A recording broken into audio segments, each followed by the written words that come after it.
Chapter 2083. When Mr. Jacques arrived with the militia of the young village, the mutated cavalrymen led by Leon Bell reacted instantly. This group of terrifying horsemen instantly besieged Mr. Jacques. War horses, weapons, blood-stained armors, and murky white eyeballs, all of these elements formed a painting of hell in front of Mr. Jacques and the others. They weren't facing the ferocious Burgundian horsemen. Instead, they were facing monsters that were even more terrifying. They were like demons. I don't want to deal with these guys. Terrified, a young man with a wooden spear in his hand turned around and tried to escape after yelling. However, he couldn't pass through the armor of the horsemen. He tried to lie on the ground and escape from under the war horse, but a war spear pierced his body. The horseman on the war horse raised the war spear. As a result, the young militia's body was lifted up high. He struggled and screamed in pain in the air, but the more he struggled, the more his body slid down along the war spear. The villagers couldn't bear to see this cruel scene, and many of them lowered their heads. Demons! Mr. Jacques was shocked, scared, and angry. His mind was blank, but his arms waved the weapon, and his body instinctively swung the sword at the horseman. He only practiced swordsmanship for a while, and he wasn't even a dabbler. However, even so, Mr. Jacques was one of the most powerful warriors in the village. But at this time, a big sword directly cut Mr. Jacques' sword in half. This sword was obviously more expensive than the one that Mr. Jacques brought to the Rose Mansion. This was an antique that Mr. Jacques collected in his house, and it wasn't as sharp and hard as the one that he lent to Luaccio in the Rose Mansion. Although this sword was expensive, it was only an ornamental item. At this moment, the big sword not only broke Mr. Jacques' sword, but it also knocked him to the ground. After falling to the ground, Mr. Jacques looked at the person who knocked him back in horror. Leon Bell, the young cavalry captain of the Burgundian horsemen, the terrifying guy who could wield a two-handed sword with one hand. Leon Bell was even scarier now. Leon Bell waved his big sword again, as if he wanted to cut Mr. Jacques in half. However, a loud roar suddenly sounded. Run! A wooden cart used to transport groceries was rushing over at a high speed. The person pushing the wooden cart was surprisingly Mr. Arthaces, who had come to Domremy village as an outsider. It's you! Mr. Jacques was in disbelief. The wooden chariot, pushed by Arthasheth, directly knocked away the war horses, creating a gap in the encirclement of the knights. Not only that, the wooden chariot directly crashed into the young captain of the knights, Leon Bell. Run! Mr. Arthaces yelled. Mr. Jacques and the group of villager soldiers were instantly alerted. Looking at the gap that was broken, they all rushed forward. At this moment, Mr. Asakes took the torch from the wooden cart and waved it in front of the horseman like a weapon. He didn't want the torch to be able to deal with the horsemen. He just wanted the torch to be able to startle the war horses and disrupt the horsemen's formation. But unexpectedly, the horsemen on the war horses were the horsemen instead of the war horses. Are these horsemen afraid of fire? Instantly, Mr. Asakes had this speculation. But he didn't have time to think about it. He turned around and lit the straw on the wooden cart. Then, he pushed the burning wooden cart and rushed forward again. In Nan Xiaonan's words, what a fierce horseman! In the distance, the witch of her subworld couldn't help but be dumbfounded when she saw this scene. She had never imagined that this lady boss of Asashi's would be so ferocious. There had been no movement at all before this, but he had rushed in as he pleased, and he had even succeeded in rescuing her. You should run too. The moment he pushed the burning wooden cart past Nan Xiaonan's hiding place, the boss of Arthaces couldn't help but roar. Nan Xiaonan almost cursed at him. I've been so well hiding here, why did you expose me? But the horsemen who were in chaos soon recovered. At this moment, Mr. Asakes, who was pushing the burning wooden cart, was the brightest boy in the night. It was impossible not to notice him. Seeing the horsemen who had regained their morale and were charging towards her, Nan Xiaonan crawled out of her hiding place with a dark face. "You guys follow me." Mr. Jacques turned around and said quickly, "We are here to delay the horsemen until the villagers can evacuate. They should have evacuated by now. We can use the terrain of the village to get rid of these monsters. They are riding war horses, so it won't be difficult for them to move in the village." Before he finished, the two horsemen broke through the walls of the houses and courtyards. They even broke through the houses of the villagers. They were not affected by the horsemen at all. This group of monsters. This group of monsters. Jacques was so angry that he hurriedly scolded. Nan Xiaonan also scolded in her heart. "If only I could Xing Chuang once, I wouldn't be so embarrassed. Damn it, Miss Maid said it was because the rules here didn't allow it." But what did the rules allow? The horsemen like the undead appeared. "You can't play like this. Get down." In the chaos, a familiar voice sounded. Hearing this voice, Mr. Asakes subconsciously remembered the moment when the exploration group first entered the forest and encountered the wild boar. He almost didn't think much, and his body instinctively rushed to the road in front of him. In the night sky, it seemed that someone threw an oil pot, and then a lit arrow was shot directly at the moment when the oil pot fell down. Boom! The sealed oil pot instantly exploded into a ball of flame in the air. The flame immediately dispersed, and through the exploded oil, it directly sprinkled on the horseman. The oil attached to the horseman's body, and the flame began to spread rapidly. The horses of the horsemen suddenly panicked and became difficult to control. Many of them directly fell to the ground. "Over there!" At this time, a young militia stretched out his hand and pointed. Above the houses in the village, there was a figure quickly climbing and moving on the roofs of the houses. After a while, this figure once again threw an oil pot into the night sky, and then lit an arrow to destroy it. The second oil pot made the fire more fierce.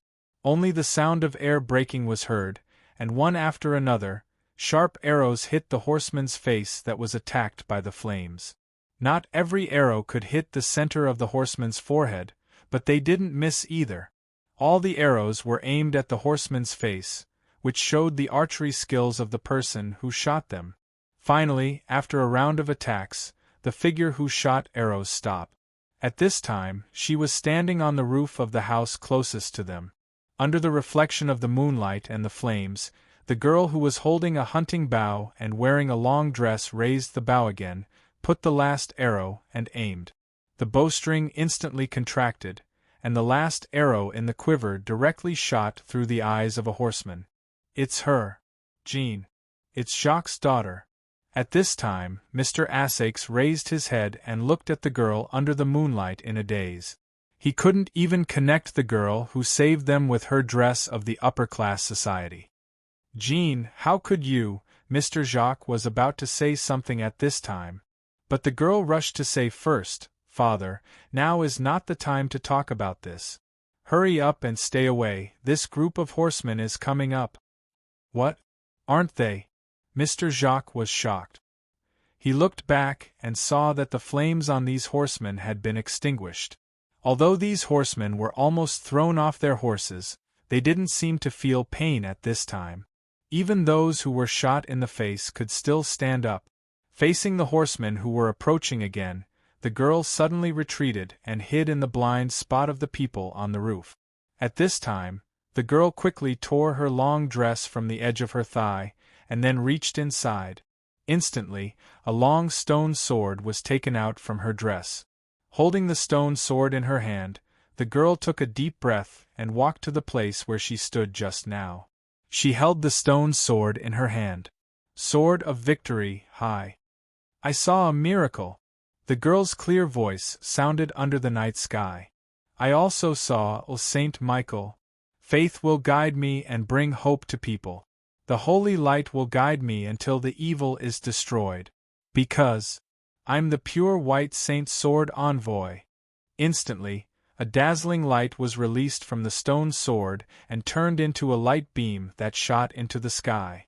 The flashing light not only illuminated the entire village, but also the fields and mountains near the village. In the village, the dazzling light passed through the open doors and windows and invaded each house at the same time. At this moment, in the house that was used to house the foreigners, when the light appeared and the girl's voice echoed, the servant girl's perfect appearance suddenly twitched uncontrollably. The etiquette behind her seemed to be on the verge of breaking down at any moment. She even held her forehead with one hand and sighed heavily. "I shouldn't have come, really. This is really—" The servant girl suddenly had a feeling of social death.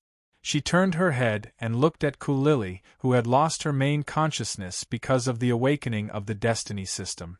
Kulili had become muddle-headed. She was thinking about this problem. I should just forget about it and not install a machine for this servant girl. I'm the pure white saint sword envoy. The girl's last words were like a chant.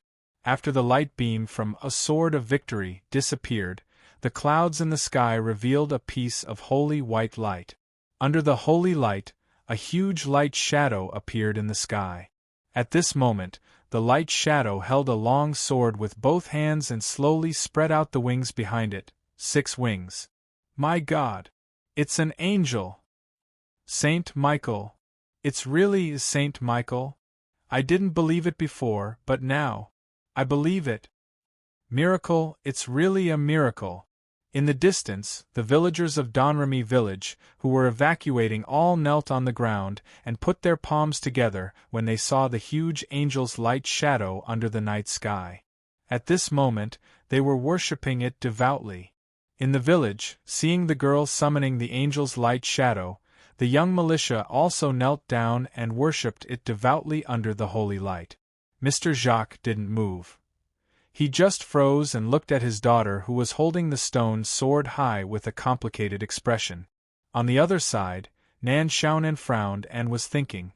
Mr. Asakes looked as if he had seen a ghost, murmuring to himself, "Angel? Blazing Angel? Saint Michael? Isn't it the one in Blazing Sky City? So, is this place under the jurisdiction of Blazing Sky City? Where is this place? Holy light." At this moment, Mr. Asakes also felt it. It was basically the same as the holy light he had felt from the saint statue in the limited number of times he had been in the City of Freedom. However, the appearance of the holy light and the angel's light shadow didn't make the crazy Burgundian cavalry retreat. Instead, under the illumination of the holy light, this group of mutated cavalry became even crazier. They roared at the sky as if they wanted to ascend to the heavens, as if they wanted to kill the angel, as if they wanted to destroy the holy light. The angel was furious. It waved its sword in the sky and slashed horizontally. A huge sword light swept down, and the Burgundian cavalry in the village were instantly annihilated under this huge sword light. Shrill cries seemed to echo, but after the sword light passed, everything in front of them disappeared, leaving only a huge crack on the ground. The cavalry that had almost wiped out the entire village disappeared from this world with a single blow from the angel's shadow. The power of the miracle made the pious look on the faces of the people more and more intense. The girl holding the sword of victory on the roof of the building now had a rosy face.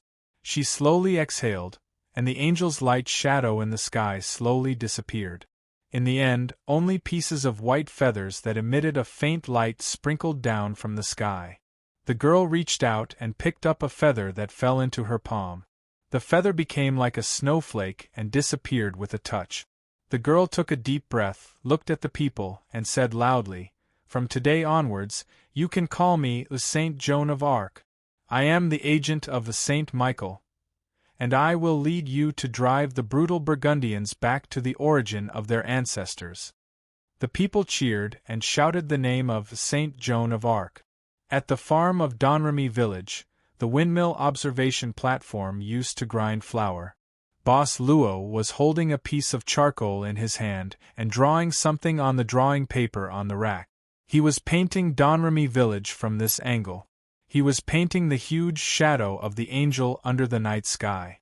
He was painting the girl standing on the balcony with her sword raised high. He was still painting the girl's expression, making it seem very lifelike. It feels a little off," he said softly, then waved his hand. The angel's shadow in the painting disappeared just like that. Boss Luo probably felt satisfied with this, so there was a smile on his face. Chapter 2084. A group of people gathered together to celebrate the defeat of the Burgundian cavalry. Although the village was still severely damaged this time, the sword of the angel almost flattened 1/5 of the village, but it was a victory. For the first time, under the attack of the Burgundian cavalry, Domremy village not only survived the crisis, but also won an unprecedented victory. More importantly, the appearance of Saint Joan of Arc brought the power of a miracle, and she also brought hope. The destroyed parts could be rebuilt, and the future would be better. There was no reason not to cheer. The villagers clustered around the young girl. Even the village chief, Charles, was cautiously accompanying her and talking with her, his head half lowered throughout the whole process. The villagers spontaneously took out food, treasured wine, and lit a bonfire, waiting for the arrival of a new day. "Eat something?" Nan Xiaonan brought a small plate of food and a cup of farm-brewed fruit wine to Mr. Arthasius' side and sat down. Actually, they had already returned to the guest house and met with the servant girl once. However, the servant girl used the reason that she needed to study the symptoms of Mr. Ludick and Mr. Ludick as an excuse to decline the celebration in the village. Nan Xiaonan didn't want to stay in the small room, so she came with Asakes to join in the fun. Then they found that they seemed to be unable to integrate into the joy of the villagers. Actually, it seems pretty good to watch these villagers celebrate like this. Mr. Asakes looked at the bonfire in front of him. "I remember the experience when I traveled with my teacher. It feels fulfilling." Nan Xiaonan blinked her eyes. With a trace of curiosity, she asked, "Boss Arthasius, why did you rush out to rescue Mr. Jacques and the others without a care? If Arthasius hadn't appeared with the wooden cart, Mr. Jacques and the others would have probably died before Saint Joan of Arc appeared." Mr. Asake said casually, "When you were in the mansion, your companions also stood up bravely. Why can't I?" Nan Xiaonan opened her mouth. What he said made sense. She was speechless. Besides, with the moral standards of the residents of the Holy Light Kingdom, there was nothing wrong with this behavior of risking one's life to save others. "Like hell I'll believe you." The demoness of the other world's academies could still tell if she was speaking from the bottom of her heart. At this moment, Nan Xiaonan took out a book in front of the boss of Arthasius. "What is this?" Asakes asked curiously. Nan Xiaonan placed the booklet in front of the Arthasius' boss. "Weren't you curious about what kind of travel guide we read before we found your Rose Mansion that's about to close down? This is it." Lady Nan really knows how to poke at people's wounds. Mr. Asakes shook his head. He took the travel brochure from the other party's hand and casually flipped open the title page. He saw the author's name in the column. His expression also had a subtle change at this moment. He suddenly raised his eyes and looked at Nan Xiaonan. This is? Nan Xiaonan hinted with her eyes. She looked at the young girl in the crowd who was surrounded by people. In the end, all of this is just a coincidence, or is there a secret that no one knows? Mr. Asakes looked dignified and continued to open the travel brochure, carefully reading it. Nan Xiaonan didn't speak, silently waiting for his reaction. After a while, Mr. Asakes slowly sighed and closed the travel brochure. He thought for a while and said, "This travel brochure did mention Rose Mansion, but it was a mansion several generations ago. The same goes for the other introductions.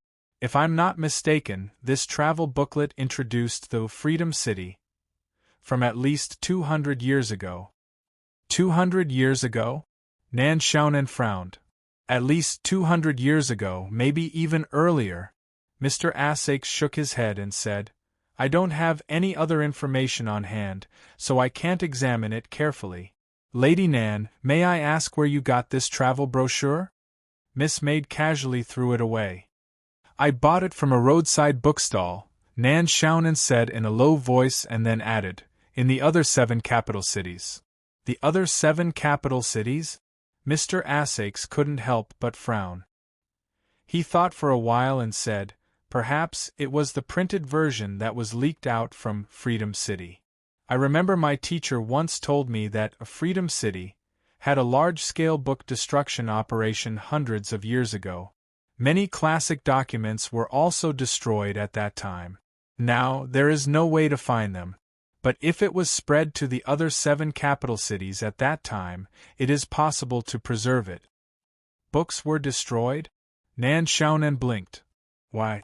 Mr. Asakes thought for a while and said, I heard that it was because a grand scholar at that time was studying the holy words and had an obscure misinterpretation of the words of the sage. Because this grand scholar was too famous, he affected many scholars at that time and also influenced other people's works. Therefore, in order to maintain the correctness of the holy words, a Freedom City launched a large-scale book burning operation. Most of the scholars who misinterpreted the holy words were arrested, especially the grand scholar who was the leader. Later, after a trial, he was determined to be a heretic. His family was also judged to be the bloodline of sinners and were all expelled from a Freedom City. Nan Xiaonan said in surprise, so the Freedom City also had a tyrannical side in the past. How can this be called a cruel rule? Mr. Asakes shook his head and said in a deep voice, don't you know how much of an impact heresy has on faith? The foundation of the Holy Light Kingdom is faith. Once it is eroded by heresy and loses faith, how can the residents of the Holy Light Kingdom survive? You have hands and feet. Can't you live without praying? Nan Xiaonan didn't say this out loud. The residents of the Holy Light Kingdom believed that they couldn't live without faith. Just look at the city lord of Duran City who went crazy because he couldn't accept that he couldn't pray. Looking at the righteous Asakes, Nan Xiaonan decided to go one step further. She directly said, however, Mr. Asakes, you seem to belong to the type of people who can't pray. Miss Maid in the mansion is the same. Aren't you living well? Asakes was shocked, but he didn't show it on his face. He said in surprise, Lady Nan, your joke isn't funny. It's good that you said this in this strange place. If you casually said this in Freedom City, it will affect Kay or Lily's life. Be careful with your words. Be careful with your words. Nan Xiaonan nodded apologetically and lowered her head to eat. They acted as if they didn't discuss this problem. After a while, an unexpected but reasonable person appeared in front of them, Mr. Jacques. Mr. Jacques, why did you ask me to come out alone? Asakes looked at this village's farm owner with complicated emotions. Vaguely, he saw some familiar features on this Mr. Jacques' face. This Mr. Jacques' nose looked a bit similar to his grandfather's. First of all, I want to thank you for stepping forward and saving us. Mr. Jacques slowly said, if it weren't for you, I'm afraid we wouldn't have been able to wait for Jean to appear. It's a small matter. Asakes didn't care. I discussed with Charles and the others, and we decided to send out most of our men to search for your city lord Durand. Mr. Jacques continued. Mr. Asakes nodded. He wasn't too surprised. It was hard to repay a favor. He had saved many people, and it would be unreasonable if the people of Donremy village didn't help him search. Perhaps, when he saved them, he had the same thought. Part of it. Also, Mr. Jacques looked deeply at Asakes and said in a low voice, why did you save me? In that environment you had a high chance of dying. Those monsters were too scary. Arthashes didn't use the same excuse he used on Nan Xiaonan. He just smiled bitterly and said, if I say that even I don't know why I did it, I just did it at that time, would you believe me? I believe you, Mr. Jacques said directly. Your eyes told me that you didn't say anything. Asakes, you're also a brave man. I hope we can become friends and have the opportunity to be honored by your bravery. We'll be friends. Perhaps we will be staying here for a long time. Having a friend is something to be happy about. Arthas smiled and said, "Perhaps we will be staying here for a long time." Mr. Jacques patted Arthasis's shoulder. "There's one more thing. I want to invite you and your companions to stay in my house for the time being. After all, it's not convenient for you to stay in the guest house all the time. Besides, you have 2 patients. I've already asked the village doctor to prepare. He'll come to my house tomorrow morning." "That's great." Asakes nodded. Ludic and Durand's assistants did indeed need a good environment to recuperate. Mr. Jacques was the richest person in the village. Not only was his house big, he also had servants. Many things would be convenient for him. "What did Mr. Jacques say to you?" When they returned, Nan Shaunan looked at Asakes and asked. "Nothing, Mr. Jacques is very hospitable. He wants to invite us to his house as guests." Asakes casually said. "He also found a doctor and agreed to form a search team tomorrow morning to help find Durand. It's probably because you saved them." Nan Shaunan nodded. "I can imagine. Oh right, I have a question for you." Did you see Laval?" "Laval isn't." "Laval?" Asakes was startled. Only then did he remember that he didn't see Laval along the way. After the battle, they returned to the guest house and did not see Laval. They thought that Laval had also come out to participate in the village's celebration. "All right." Nan Shaunan thought for a moment and said, "It seems that we don't even know when Mr. Laval went missing." Asakes subconsciously said, "Laval is Ludic's private secretary. He never leaves his side with Ludic's condition. He can't be too far away. Maybe he had something to do and went out for a while." "That's why." Nan Shaunan said, "Our situation is the same. We came to this strange place. Do you think Laval has something to do that made him have to leave for a while? Could it be that he suffered a mental breakdown because he couldn't pray like Durand?" "I'll walk around the village and look for him." Asakes quickly said, "Lady Nan, are you coming to help?" "I'm just full." Nan Shaunan stood up and stretched. "I'll treat it as a post-meal digestion exercise." "Laval. Laval?" "Mr. Laval, it's morning. Wake up," shouts sounded in the village. The 2 of them had met a few times in the village, but they didn't find Laval in the end. There was one time when they met. After shaking their heads, they decided to search one more time. After that, they went in different directions. Their voices also gradually faded away. The place where they met this time was beside a dry well in the village.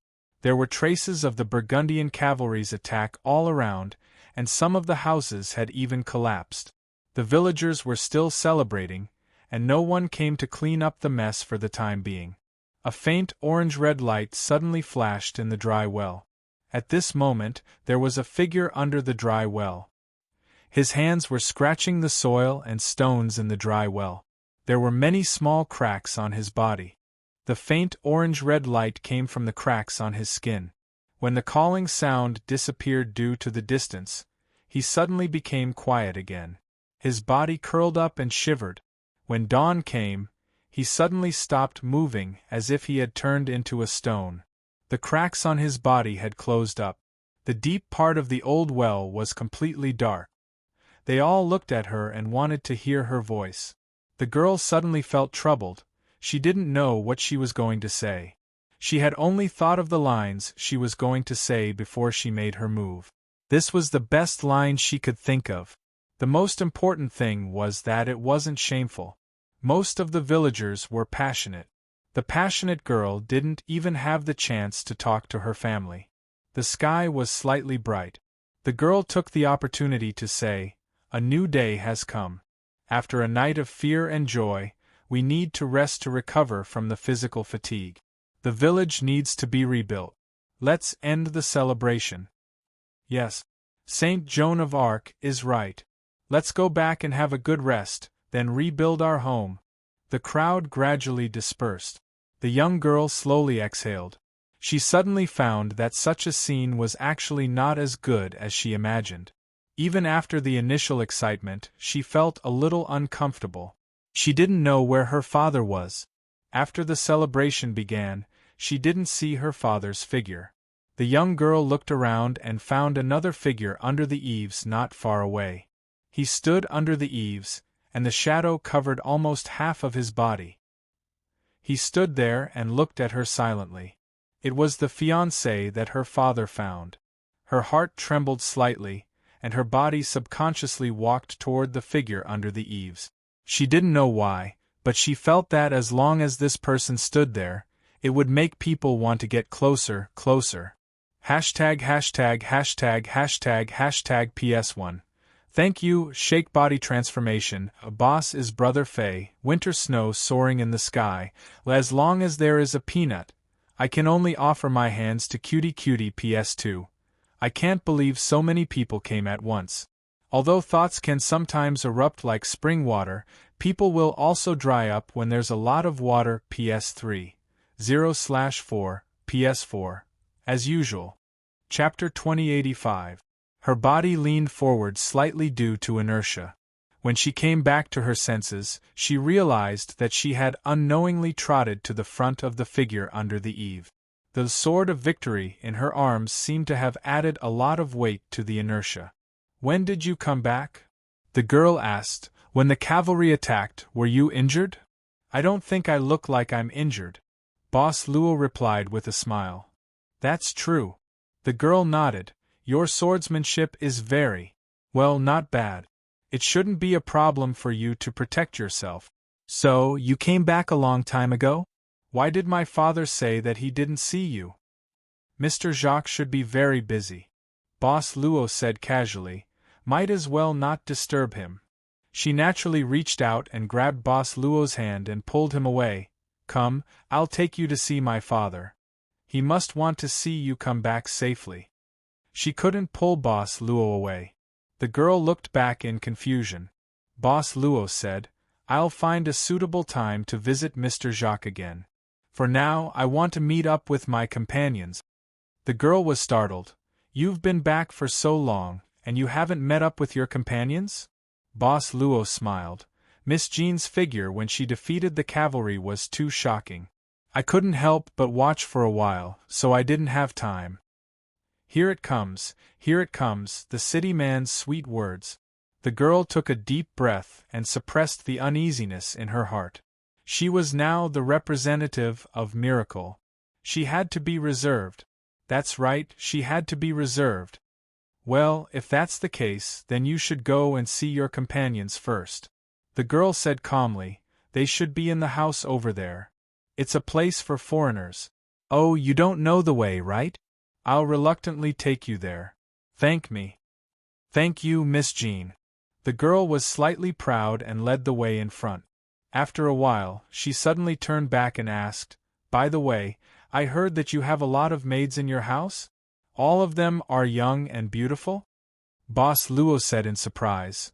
I wonder where that young lady heard about it. Why do you care where I heard it from? The girl said indifferently, Just answer me, did you hear it or not? I don't think so. Boss Luo thought for a moment and said, But in fact there are a few female employees. As for their appearance, as their employer, I think I should give them some recognition. Men.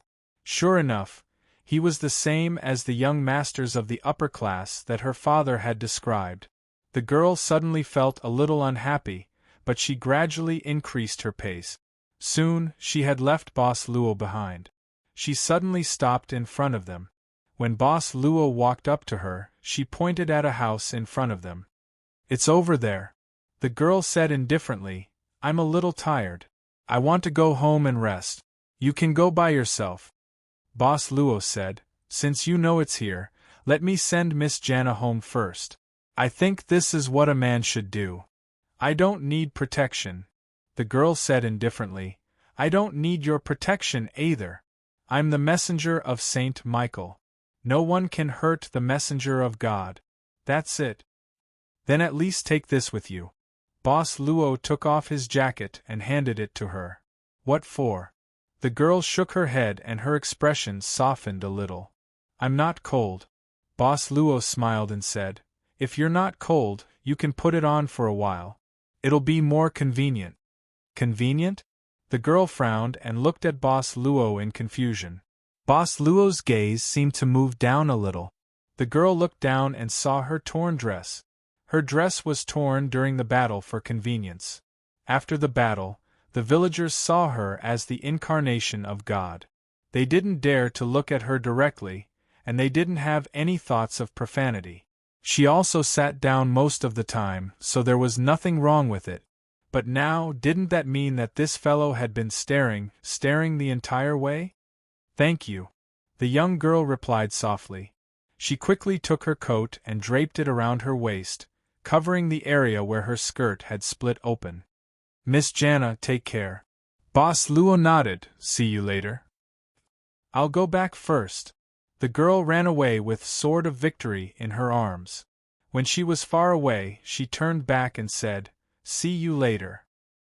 He watched her figure disappear in the village, and then turned around and walked toward the guest house. When he was about to arrive at the guest house, someone stood under the eaves with an oil lamp in his hand. The light from the oil lamp illuminated the road ahead. Welcome back. Miss Maid's voice sounded in the quiet dawn. Boss Luo smiled. I hope you'll always be waiting for me to light the lamp for me. Master, you're getting better at saying sweet nothings. Miss Maid suddenly chuckled. I can't stay where I am. Luochu chuckled and then walked into the guest house. In the house, except for Ludic who was awake but unconscious and the male assistant who was still lying motionlessly, Miss Maid of Rose Mansion seemed to have fallen asleep and was lying on the table. In fact, when Asakes and Nan Xiaonan came back, Kei Lily was already lying on the table. At that time, Asakes thought Kei Lily was too tired to wake her up, so he didn't wake her up. Instead, he went to the village celebration with Nan Xiaonan. What are you doing? Boss Luo looked at the pile of things on the table. To be precise, it was a pile of things that only he could see. In the eyes of others, there was only a pile of paper on the table. I'm trying to unlock the destiny system on Kei Lily. Miss Maid sat down at this time, extract it and study the updated version of the destiny system during the years when I wasn't in Freedom City. Boss Luo blinked and said in surprise, The destiny system can be updated? Of course, it needs to be updated. Miss Maid thought for a while and said, After all, this is a system developed by the heavenly state to adapt to the heavenly state. But it's more difficult to develop an original ecosystem that completely matches the heavenly state's situation. So, like most systems, it will constantly find loopholes and solve these loopholes through continuous updates. Boss Luo said calmly, You also participated in the development of the destiny system in the past, right? Miss Maid smiled and said, In the past, they thought that I liked to tinker with novel things, so they thought of me to do some chores. But besides me, there were a few other developers of the destiny system. Later on, after I left, it was mainly them. Boss Luo picked up Kei Lily's destiny system and thought for a while. It's been so long, will it be difficult? There will be some. Miss Maid said seriously, but the core algorithm hasn't changed much. Over the years, the destiny system didn't seem to have a big breakthrough, so the work of unlocking it should be quite easy. Boss Luo said, So, the reason why Miss Kei Lily can't pray and produce willpower is because her destiny system is locked. Why is it locked? Miss Maid said, I haven't passed the background check yet. Once I open the background check, the other developers will know. So, I can only use other ways. It will take some time. You don't want them to know that you're back. Boss Luo looked at Miss Maid and asked. Miss Maid said calmly, I don't care about what they think. I'll try not to expose myself unless the master has a clear intention to take action. Then you don't have to care about what they think. Boss Luo said casually, The background check has been opened, they will know if they know. At most, I'll take back the kingdom of heaven. Miss Maid's mouth couldn't help but open slightly, looking at her master's calm appearance. What did it mean to take back the kingdom of heaven? It meant that in the mythical side of the entire dimensional void, everything that belonged to the kingdom of heaven would face. Why are you looking at me like this? Boss Luo smiled and said, "The renter doesn't want to rent it anymore, so he won't renew the lease at the end of the lease period. Taking it back is not a very normal thing." Miss Maid was silent for the first time. Boss Luo gently picked up her palm. "Actually, you don't want to, right?" Miss Maid's eyes flickered, but she suddenly shook her head. "I'm just thinking that, if the master wants to take back the kingdom of heaven, heaven will probably have to bleed this time to save the situation. This method is not bad. The rent of the kingdom of heaven hasn't changed, so there is indeed room for price increase." Boss Luo shook his head. He stood up, picked up the papers on the table, and knocked them on the table. After knocking them neatly, he smiled and said, "Sit properly." Miss Maid was stunned, but she had already sat down. Her sitting posture was perfect. Boss Luo put the folded draft papers on top of Miss Maid's head. 1 hour. Well, half an hour is enough. Yi, let's play a game of punishment. Miss Maid didn't move, and the draft papers on top of her head didn't move at all. Boss Luo bent down, got close to Miss Maid's ear and sniffed her fragrance. "I originally wanted to punish you by standing, but I'm afraid I will do something if you stand, so I'd better sit down. If it's a punishment to stand, the master will want to do something." Her breath was like orchids, but the draft papers on top of her head didn't sway at all. "You'll know sooner or later." Boss Luo took a deep breath on Miss Maid's neck. His hands pressed on her shoulders, and then gently kneaded, "Don't move. The master is really starting to have bad intentions." With that, Miss Maid sighed lightly, and opened K-Air Lily's destiny system again. Without hesitation, she not only opened K-Air Lily's destiny system, but also directly opened the backstage of the Holy Light Kingdom's destiny system through it. She was one of the designers, so she naturally had a special channel that belonged to her alone. They should have thought of closing this channel, but obviously they didn't do it. So, she came back. In the world bathed in holy light. "She's back." A low voice sounded. "Yes, she's back." It was a female voice. She finally came back. It was a sigh. 10 shooting stars flashed in the night sky. In the quiet night, perhaps only stargazers could find the flashes of shooting stars, but the observatory didn't say that there would be shooting stars tonight. The stargazers planned to wait for more shooting stars, but they didn't encounter any shooting stars for the rest of the night. The shooting stars seemed to be heading to the Saint City of Orleans, right? At the end of the shooting stars, in front of the Freedom Square of Orleans, the Saint City of Orleans, 10 figures welcomed at the same time. At this time, the 10 figures knelt down in front of the statue of the saint, and piously prayed. Soon, they stood up. They were the 10 holy angels led by Bertrand. They were the 10 holy angels with the highest ranks in the Wings of Freedom Legion. "Bertrand, where are we going to see the saintess?" After praying, one of the holy angels asked directly. "The saintess hasn't returned to the Wings of Liberty Legion for a long time. Why did she summon us this time?" "Bertrand, you are the one who initiated this meeting. Don't you know anything about it?" Holy Angel Bertrand shook his head and said, "We will know soon. The saintess is here." At the same time, the 10 holy angels sensed something, and they looked up almost at the same time. At this moment, there was a woman standing on the pedestal of the saint's statue. She was wearing a black evening gown and had a charming smile on her face under the night sky. "Holy Angel Bertrand greets the saintess." Bertrand bowed first, and the other holy angels followed him. Holy angels of the Wings of Liberty. Under the contrast of the black dress, a sage's skin was as white and flawless as snow. The charming smile on her face became even more pronounced. "How long has it been since I last saw you, my most loyal subordinates? I miss you very much." All the holy angels, including Bertrand, looked as if they had seen a ghost at this moment. Generally speaking, the more formal and courteous the saintess spoke to them, the more likely it was for them to face some sort of danger. In the words of a certain holy angel, even if they were hung up and smoked, it would be a piece of cake for them. Holy Angel Bertrand could only brace himself and ask, "Saintess, may I know why the Saintess summoned us? Holy Angels of the Wings of Liberty, are you willing to wave your swords at everything for me?" The Saintess asked softly. "We are willing." The 10 holy angels didn't hesitate at all. "Then, from now on, wave your swords." The Saintess smiled and said, "Cut down, Saint Michael, from the heavenly kingdom's heaven rank for me."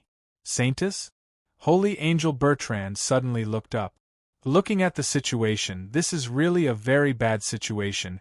Compared to this, hanging him up and smoking his tears is really a small matter." Swinging their swords at Saint Michael wasn't a problem.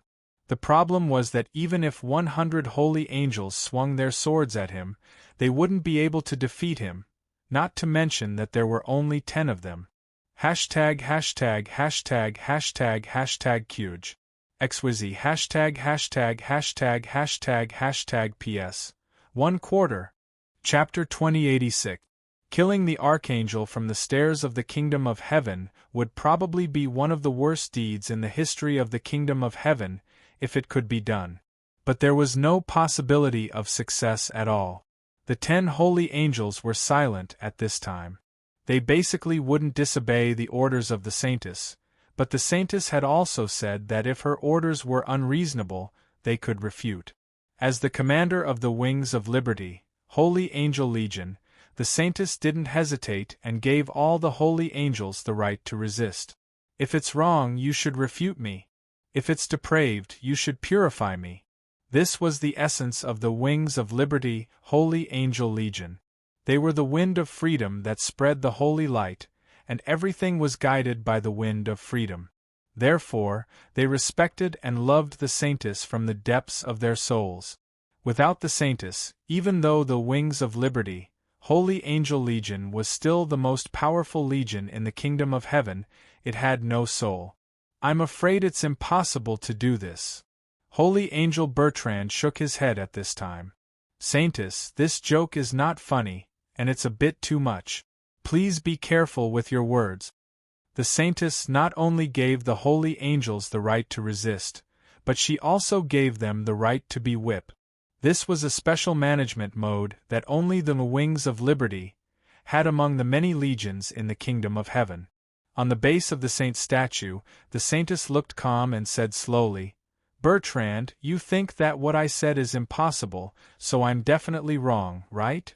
Bertrand also said calmly, "Yes, Saintess. Besides, we don't have a reason to kill that person. Saintess, don't forget that that person is your guide." "Let's not talk about the reason first." The Saintess chuckled and said, "Let's first discuss the possibility of this matter. You don't have the confidence to complete this mission, right?" Holy Angel Bertrand shook his head. "Saint Michael is close to the Lord, and we can't hurt him." "Saintess, you're joking again." The Saintess sat down and held the edge of the base with both hands. Her legs were crossed in the skirt. Indeed, in a head-on confrontation, not many people can hurt the guy who is close to the Lord. But what if it's not a head-on confrontation? Bertrand's expression changed instantly, and the 9 holy angels behind him showed a frightened expression. "Looks like you've thought of it." The Saintess smiled and said, "That's right. I'm talking about assassination." Bertrand's expression changed a few times. He lowered his head and didn't look at the Saint's eyes. Instead, he muttered, "Assassination methods can indeed increase the success rate, but it's just an increase from 0 to an infinitesimal chance." The other 9 holy angels didn't say anything. What Bertrand wanted to say was what they were thinking. The sage waited quietly as well.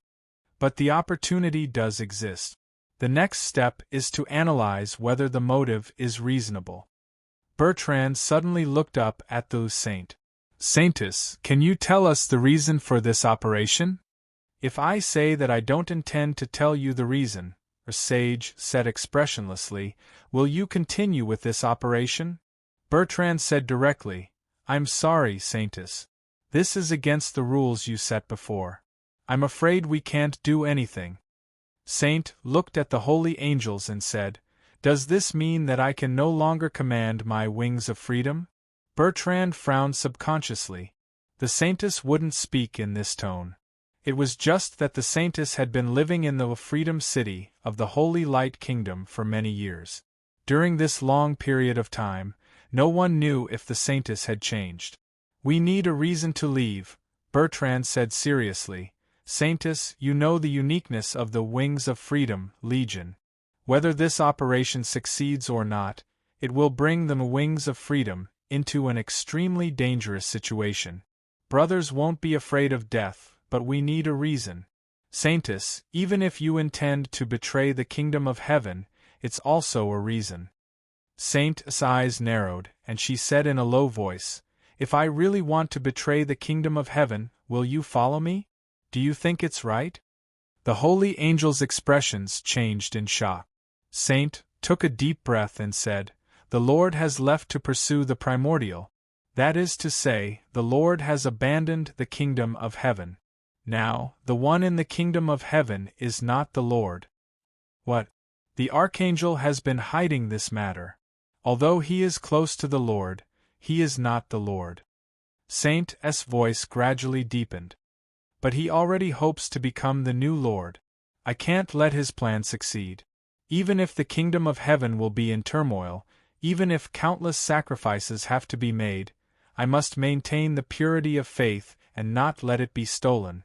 Do you have evidence? Holy Angel Bertrand couldn't help but take a step forward, looking excited. I'll give you the evidence.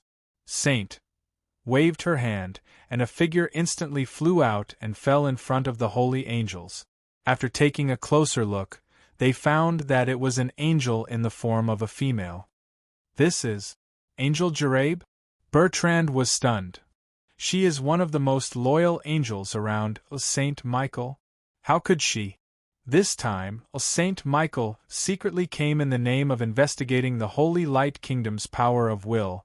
A saint said calmly, Jarabe came to assassinate me under his instructions. The purpose is to kill or imprison me, then replace me and steal the entire Freedom City. How is it possible? The holy angels were shocked. There's nothing impossible about it. A saint said calmly, I've found out that Saint Michael has been secretly creating a substitute who can replace me for many years. Once Jarabe successfully assassinates me, the one who appears in front of you again will no longer be the original me. Not only Freedom City, but the other 7 capitals of the Holy Light Kingdom also have similar arrangements. This time, his arrival will be the opportunity for him to completely control the Holy Light Kingdom. Bertrand took a deep breath and forced himself to calm down. Although they were called holy angels, the holy angels of the Wings of Freedom were fundamentally different from the angels of the kingdom of heaven. They died in the war, and their souls ascended to the kingdom of heaven with the Saintess. In the end, they were reincarnated into holy angels, not angels born in the kingdom of heaven's holy pool. Not only were they born with genders, but they also retained some of the emotions they had when they were humans. They had emotions, and they were also more prone to degeneration than regular angels. Saint's words shocked the holy angels, but they maintained the most basic calmness. Therefore, Bertrand came directly in front of Angel Jarabe. Saint waved his hand and said, Supreme command. The unconscious Angel Jarabe on the ground began to disintegrate again, and the soul light hidden in the depths of his body was exposed to the holy angels. Supreme command. Only the highest figures in the 7 capitals of the Holy Light Kingdom had this authority. The holy angels did not doubt the supreme command of the saint.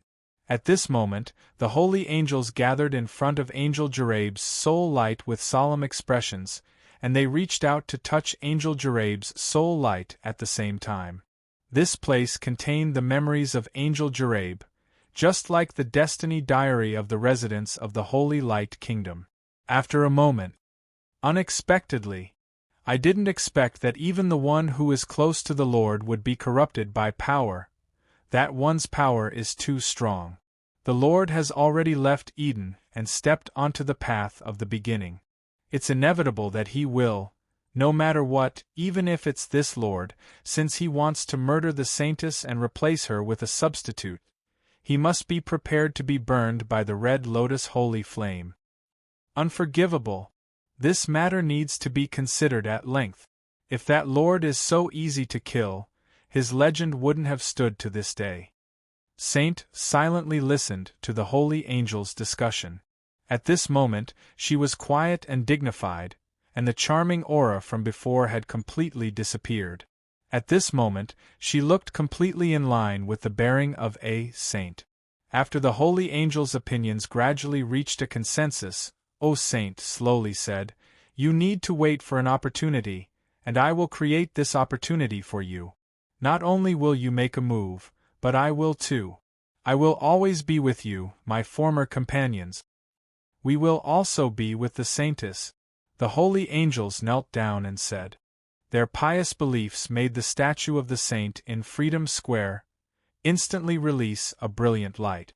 Under the cover of the statue's brilliance, Saint was bathed in a layer of holy light. They knew that their beliefs were still there, and their prayers had reached the heart of the saintess. At this moment, a saintess waved her hand and made the holy angels stop praying. "Your appearance is a secret, so don't make too much noise. From today onward, you will temporarily stop praying every day. As long as you have something in your heart, even if you don't pray formally, I can still hear your thoughts." The holy angels nodded. Since they were going to act in secret, it was indeed not appropriate to make too much noise. If they prayed in the holy light kingdom, they would indeed make too much noise. "I will arrange a new identity for you. Wait for my orders." Yes, Saint. It was night in a Freedom City, and it was also night in the rest of the 7 capitals. The entire Holy Light Kingdom's time was the same from sunrise to sunset. This meant that they all lived on the same day that the Lord had created, and then they all experienced the 7 days of creation together, which was 1 week. Maria's scenery was different from a Freedom City's heavily commercialized appearance. This was a livable place. It was like spring all year round, and the scenery was picturesque. In front of a monastery that was built on the back of a cliff. "Wait for me here." "Yes, master." Angel Londo nodded and turned around to look at the scenery outside. At the same time, he was observing the surroundings. He had to protect his master's safety. With his master's power, there were very few people in the world who could hurt him. Soon, the white-clothed young man walked into the monastery on the cliff. The monastery was very simple, and he didn't see anyone on the way. He passed through one door after another and finally arrived at the monastery's church. There was only one nun, who was praying alone in front of the rainbow-colored window. The white-clothed young man didn't disturb this nun's prayer. Instead, he silently sat down on the bench on the left side. He put his hands on his forehead and prayed simply. Time slowly passed. Suddenly, the nun in the church called out softly, What's the matter?" The white-clothed young man slowly opened his eyes. The nun continued to whisper, "I've been kneeling for too long and my legs are numb. Can you come and help me? I can't stand up." Even though the white-clothed young man was a legend who fought in various small worlds all year round, he couldn't help but have a strange expression on his face. He shook his head and said indifferently, "Then you don't need to get up. Just sit there." "How cruel!"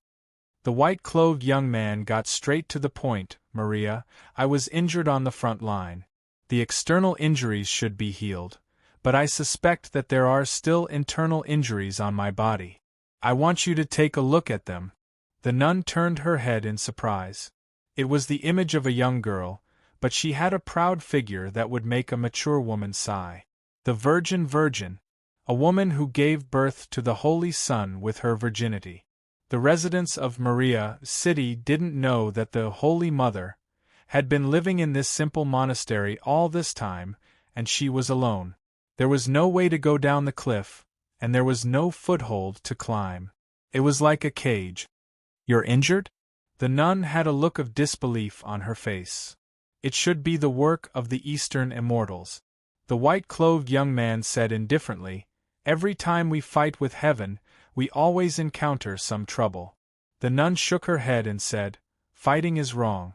Isn't it good to sit down and eat buns, shake hands and be good friends?" The white-clothed young man was silent. After a moment of silence, he slowly said, "Only with enough willpower and the support of the world's origin, Father can go further on the path of origin. This is Father's wish." The nun rubbed her legs and slowly propped herself up. She gradually came to the front of the white-clothed youth.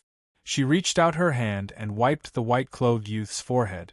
She smiled and said, "Among so many children, you are the most obedient, me. The white-clothed young man was expressionless. "Is there something wrong with my body? I haven't started yet," the nun said slowly. The white-clothed young man slowly exhaled and simply closed his eyes, allowing the nun's hand to touch his forehead. But at this moment, the white-clothed young man suddenly opened his eyes. His face instantly turned pale, and then, he spat out another mouthful of golden blood. The nun dodged when the white-clothed young man moved. After spitting out the blood, the white-clothed young man said in a low voice, "My origin has been erased at least 30%. Meyer, who did you provoke?" The nun couldn't help but open her eyes wide. "To mess with you like this.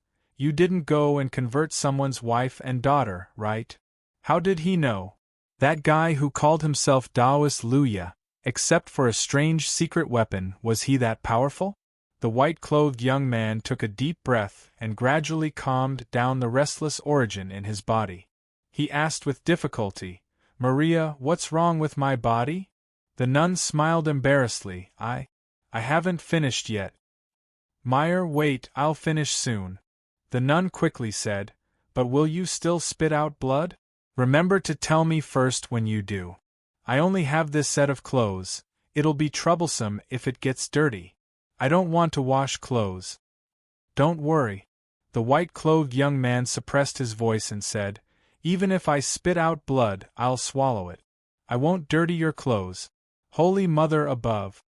Meyer is really a good child. #######PS.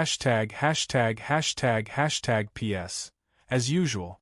Chapter 2087. Long Du sat under a rock outside the monastery. The young man in white had entered the monastery for longer than he had expected. So far, he hadn't heard anything. But he wasn't worried. He was worried about something else. A few ants appeared on his body. The ant had drilled out from a crack in the ground and slowly crawled all the way until it finally crawled onto his body and crawled onto his cheek. He was guessing when these ants would open their sharp teeth and bite down. When they bit him, he would have a reason to slap them down. More importantly, it would be enough to trample them to death. A slight prickling sensation came out of nowhere. Without saying a word, Langdo slapped himself in the face. At that moment, the door of the monastery slowly opened. Slap! The ants weren't hit. They fell to the ground. Long Du didn't have time to care about the ants. He hurried forward to welcome the young man in white. Only the young man in white walked out of the door. The one in the monastery didn't seem to want to show up. "Don't look," the young man in white said indifferently. "She can't leave this place easily." Long Du nodded. He knew some things, but he didn't know why they were like this. It wasn't something he could handle. When he was about to leave, he saw a figure in the attic of the monastery. Long Du turned around instinctively and saw the nun standing in the attic, waving a handkerchief in her hand as if she was saying, "Come here often." Long Du shook his head, trying to get rid of this scene from his mind. He looked at the young man in white and asked in a low voice, "My lord, you've done what you asked. You can say yes or no." The young man in white shook his head and said, "Let's go to the City of Dawn now." Long Du nodded. He didn't forget the purpose of this trip, to find out the truth behind the production of the illegal drugs. The young man in white stroked his chest. The words of the nun before he left still rang in his ears. I'll give you a mark of the goddess. It should be able to expel the strange power hidden in you. If it still can't be expelled, then you deserve to vomit blood. But I can't make up for the blood you spat out. You have to eat more to replenish your blood. Also, don't try to influence other people's wives and daughters again. You have to influence her husband first. You've already influenced the head of the family, so how far are you from influencing the entire family? The most important thing for a family was to be complete. What a nagging fellow, the white-clothed youth thought. However, the loss of 30% of the origin source due to the second round of coughing up blood was not something that could be easily replenished. At the very least, the world sources of 10 subworlds would have to be extracted before it could be barely replenished. Could it be that something had happened to Dongramy village? His heart suddenly stirred. This was a thought that came to him on a whim. Shortly after dawn, Nan Xiaonan and Mr. Asakes returned with the news of Levi's disappearance. This directly dampened Mr. Asash's joy when he saw Boss Luo return safely. Good news and bad news come one after another. I can't rest. By the way, Mr. Jacques invited us to stay in his house temporarily. When we meet later, I'm afraid that Mr. Jacques will have to add Laval's name to the search list. What I mean is, shouldn't we bring something when we visit him? It would be more appropriate. Mr. Asakes, what do you think is suitable? Nan Xiaonan asked casually. Although she was asking, she secretly and suspiciously glanced at Boss Luo and Miss Asakes. She wondered if these two guys did anything strange before she and Mr. Asakes came back. It was totally possible. After all, Ludic and the male assistant were unconscious. As for the maid, Lily. Lily, the sun is shining on your butt. Wake up. Nan Xiaonan directly pushed the maid, who was lying on her stomach and snoring. It's dawn. Oh no. Oh no. I'm going to wipe the signboard. I don't want to have my salary deducted. The maid woke up and looked around in a daze. She was surrounded by people who looked at her. Mr. Arthashes rolled his eyes and pointed at his own lips. Only then did Lily awkwardly wipe away the traces of water at the corner of her mouth. At this moment, there was a knock on the door of the guest house. A young man with super short hair pushed the door and entered. Hello, my name is Bertrand. I'm Mr. Jacques' subordinate. I came here according to Mr. Jacques' order to take you to his house. If you have any luggage, I can do it for you. Bertrand, sir. Miss Servant Girl suddenly shouted. The young man was a little surprised at this time. He didn't know why this beautiful lady called his name directly. He calmed down and said calmly, Yes, I'm Bertrand. Miss, how can I help you? Nothing. Miss Maid chuckled. I just want to remember Mr. Bertrand's name to strengthen my memory. I see. Although the young Bertrand was a little confused, he quickly nodded. He looked at everyone and said, Well, it's getting late. Please follow me. Mr. Jacques has already asked someone to start preparing lunch. He will personally receive all of you. We have 2 patients here, Mr. Asakes suddenly said. Bertrand said, This must be Mr. Asakes. Please rest assured, Mr. Jacques has already ordered, so I also brought a few people and transportation tools. Mr. Bertrand is very careful, Miss Maid said with a smile. Bertrand just smiled politely as a response. Soon, after some packing, Ludic and the male assistant were moved to a wooden cart used for transporting goods. It was pushed by people. Boss Luo and others, led by the young Bertrand, walked to Mr. Jacques' residence in the village. So, although Mr. Jacques is the owner of a farm, the farm doesn't look big?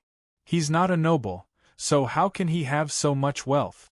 Not only did he build a big house in the village, but he also built the Rose Mansion on the other side of the forest? Nan Xiaonan suddenly lowered her voice at this time so that her voice could be heard by everyone. In fact, the strangest thing was the Rose Mansion. Rose Mansion was in the Free City. After coming to Remy's village, it still existed, but it was built by Mr. Jacques. Moreover, everyone in the village knew about this. You don't know? Bertrand turned around and looked at everyone curiously. Nan Xiaonan blinked as if she didn't care that Bertrand heard her words. She said, Mr. Bertrand, as foreigners, What do you think we know? You're right. Bertrand nodded and then said, Actually, this is because. Bertrand's voice suddenly stopped, and he looked at the road outside the village. Then, he frowned slightly. Everyone looked over because of Bertrand's action. Not far away, dust rose, and they saw a group of cavalrymen riding their horses quickly. What's going on? Are the Burgundian cavalrymen here again? Lily subconsciously grabbed Assash's arm. It's not the Burgundian cavalrymen. Bertrand's serious expression suddenly disappeared, and then he showed a touch of joy. Do you see the flag they are holding high? That's the flag of the royal family. I can't be wrong. That's the royal emblem. You can't be wrong. How can a villager in a remote village recognize the royal family's flag? Nan Xiaonan immediately narrowed her eyes, but seeing that the boss and the servant girl didn't change their expressions, she didn't mention it. She just thought for a while and said, This group of cavalrymen seems to be heading towards Mr. Jacques' big house? Yes, that's the direction to Mr. Jacques' house. Bertrand nodded, and then he said quickly, Maybe something big happened. Everyone, let's speed up. For the rest of the journey, Bertrand looked anxious and didn't say anything. He took a short time to finish the rest of the journey and led the group to Mr. Jacques' big house. At this time, the group of cavalrymen holding the royal flag had already stopped in front of Mr. Jacques' mansion. When Bertrand led everyone in, they saw that Mr. Jacques had already led people to greet this group of cavalrymen in front of the door. Mr. Jacques noticed that Bertrand brought a few foreigners back, and he also saw the brave young man who saved him in the house. After giving Boss Luo a kind look, Mr. Jacques waved his hand quietly to let Bertrand take the guests to rest first. Who are those people? A man in his 30s in the cavalrymen asked in a deep voice. The man was the leader of the cavalrymen, and he called himself York. In the kingdom, he had the title of Baron. Mr. Jacques said calmly, They are the workers of my family's farm. I called them to come and do some groceries. Baron York nodded casually and didn't care too much. Then he walked into the big house under Mr. Jacques' greeting. Baron York only brought 2 cavalrymen with him as his personal guards. The rest of the cavalrymen were standing outside the mansion. These cavalrymen were scattered around the mansion as if they were standing guard. In the hall, the maid served tea and then left with her head bowed. The maid just closed the door of the room where Mr. Jacques received guests, and suddenly she was shocked. Miss, what's wrong with you? Shoo! Don't talk. The kitchen seems to be calling you. Go and see. Here, I'll take care of it. Okay. The maid sighed and said, Miss, it's up to you. I can't take care of it this time. You're too naggy. The girl stared at the maid and then said, Remember to let the kitchen make lunch more sumptuous. We have to entertain guests at noon. The maid nodded and said, I know, I won't neglect these cavalrymen. Baron, there is a baron here. Why would he come to such a remote place like ours? Really, will he take a fancy to our food here? I'm so worried. Who said to prepare food for these cavalrymen? The girl snorted. The maid was startled and said suspiciously, Not these cavalrymen. Oh, I know, miss, you mean those foreigners? Go and do your work. Yes, I'll go now. The maid rolled her eyes, and then directly put the tray of tea in the girl's hand. Then, I'll leave this place to you, Miss Jenna. Who's the master here? The girl couldn't help but roll her eyes at this time. If it weren't for the fact that she had been taking care of Zhang De since he was young, her salary would be deducted. Watching the maid leave, the girl's eyes suddenly turned. She suddenly thought of a good idea. She hurriedly ran to the servant's room and changed into a set of maid's clothes. In the reception room, Mr. Jacques was sitting upright. Baron York was a bit more casual. As for the 2 cavalrymen who followed him into the room, they were standing behind Baron York, looking straight ahead. Although this is a remote place, the decoration here is quite elegant. Baron York chuckled. As expected of a man from the capital, after so many years, your taste hasn't been left behind by these rural people. I don't know why Baron York is here this time. Mr. Jacques said indifferently, If it's for business, I think I should recommend you to see our village chief, Mr. Charles. I'm here to see you. Baron York said directly, I'm here on His Majesty's order. Just this morning, the royal family's urgent document was sent to me through the church's channel in the shortest time possible. Then, it took me 6 hours to travel through the night and come here. The royal family? Mr. Jacques frowned, as if he had fallen into a huge question because of this news. Why is the royal family looking for me? Baron York said, last night, the kingdom's grand priest, Tianchi, prophesied that a saint would appear in the distant village of Domremy. At first, I didn't believe it, but I could see the pillar of light soaring into the sky and the strange phenomenon in the sky at night, so I believed it. Grand priest. Mr. Jacques took a deep breath. Did he really say that? Of course I can't hear it from the grand priest himself. Baron York said indifferently, but this was written in His Majesty's urgent document. Do you think it's fake? Mr. Jacques shook his head and asked tentatively, If that's the case, Mr. Baron, you can go to the village chief. The village chief obviously knows more about the affairs in the village than I do. I can't help it. Baron York crossed his arms and leaned back. He looked at Mr. Jacques and said with a faint smile, In the grand priest's words, the new saint came from your family. If I don't look for you, who else can I look for? How is this possible? Mr. Jacques was shocked. How can a person like me be favored by the royal family? Baron York said, Mr. Jacques, I won't talk nonsense with you any more. I'm here to bring the new saint back. This is the royal family's order. I don't think you'll disobey the royal family's order. The one who abducted Princess Isabel is a sinful man, Jacques d'Arc. Clang. In front of the reception room, a short-haired maid knocked over the tea and snacks. The short-haired maid opened her mouth slightly and looked at Baron York in disbelief. Seeing this, Mr. Jacques immediately shouted angrily, Who let you in? You have no manners at all.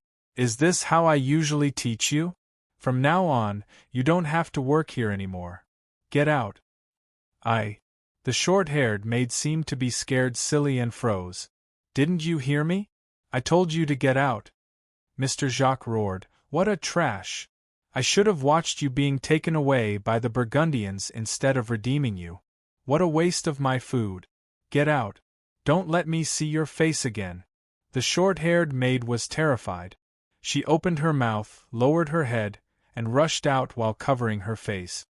She's just an insensible maid. Mr. Jacques, do you have to be angry? Baron York smiled amusedly. Or, Mr. Jacques lost his composure because of what I said just now. You don't have to worry. This matter has passed for a long time, and no one mentioned it. Probably no one can remember the name Jacques d'Arc. Mr. Jacques sighed slowly at this time, then smiled and said, So, Baron York, I actually don't know what you're talking about. ######PS. 2/4. Chapter 2088. Baron York and his entourage did not stay in Mr. Jacques' house. Instead, they quickly left. Mr. Jacques still led the Baron and his entourage to the door solemnly. I will stay here for a few days. Before leaving, Baron York looked at Mr. Jacques meaningfully and said, Although the royal document is urgent, considering the actual journey, it is impossible to bring you to Sinan so quickly. So, please consider my suggestion. Lord Baron, you can enjoy the peace here for a few days, Mr. Jacques replied with a smile. You will like the simplicity here. As for what the two of them discussed in the reception room, the servants naturally had no way of knowing. But from the looks of it, they seemed to be having a good conversation. I hope so. Baron York mounted his horse and headed to the village under the escort of a group of cavalrymen. He planned to find the village chief, Mayor Charles, and ask him to arrange a place to stay. It was said that this was the only place in the area controlled by the Burgundians that still adhered to the rule of the royal family. As nobles of the kingdom, they should be treated very well. Just as they left Mr. Jacques' house, A cavalryman came forward and asked, "Lord, are we leaving just like that?" "About the document. Some things can't be rushed," Baron York said calmly. "Although this place adheres to the tradition of the royal family's rule, it is surrounded by the territory of the Grand Duke of Burgundy. In the end, who knows if this place still adheres to the tradition of the royal family's rule?" The cavalryman's expression froze. "My lord, you mean that Domremy village is very likely already. But I heard from Jacques' servant that the village was just attacked by the Burgundian cavalrymen last night. All these years, the village has always been under attack. Course, I hope that this is a place that supports the royal family." Baron York chuckled. "Who doesn't think so?" The cavalryman was puzzled. He did not know what the Baron meant. Baron York suddenly said, "Speaking of servants, do you still remember the appearance of the little maid who barged in just now?" The cavalryman had followed Baron York into the house, and had been by his side the whole time. He naturally knew that a rash little maid had barged in during the conversation between the Baron and Mr. Jacques. "I didn't pay much attention to it," the cavalryman recalled and said. "That maid kept her head down. After being scolded by Jacques, she covered her face and left in tears." "Sir, is there anything wrong with this maid?" Baron York said thoughtfully, "I wonder how old the young lady of the Jacques family is this year." "That's easy." The cavalryman smiled and said, "As long as we enter the village, we can ask around. While we're at it, we can also ask about this reckless maid. She might have heard something she shouldn't have." The Baron nodded and yawned. "I hope there's a soft enough bed here. It's not easy to crawl out of a woman's belly in the middle of the night and run here exhausted." It was indeed not easy. For a noble who lived like a prince, this kind of high-intensity journey would take away half of his life. However, this Baron was no ordinary noble. He had been promoted because of his military exploit. "I'll go to the village to make arrangements first."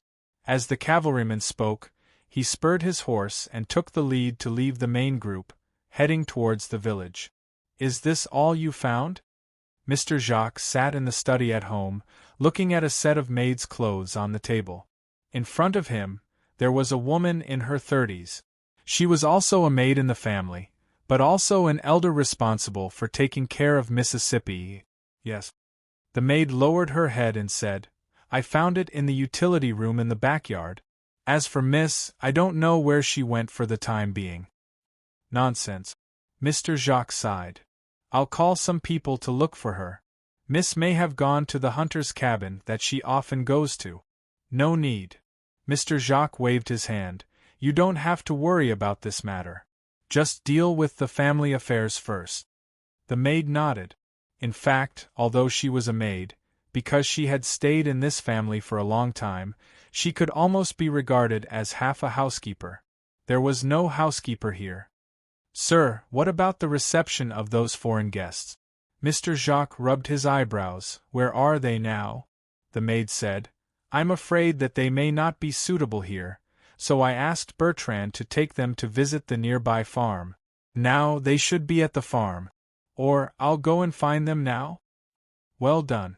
Mr. Jacques nodded and immediately said, "Don't rush to find them. That's all. I also need some time to think about something.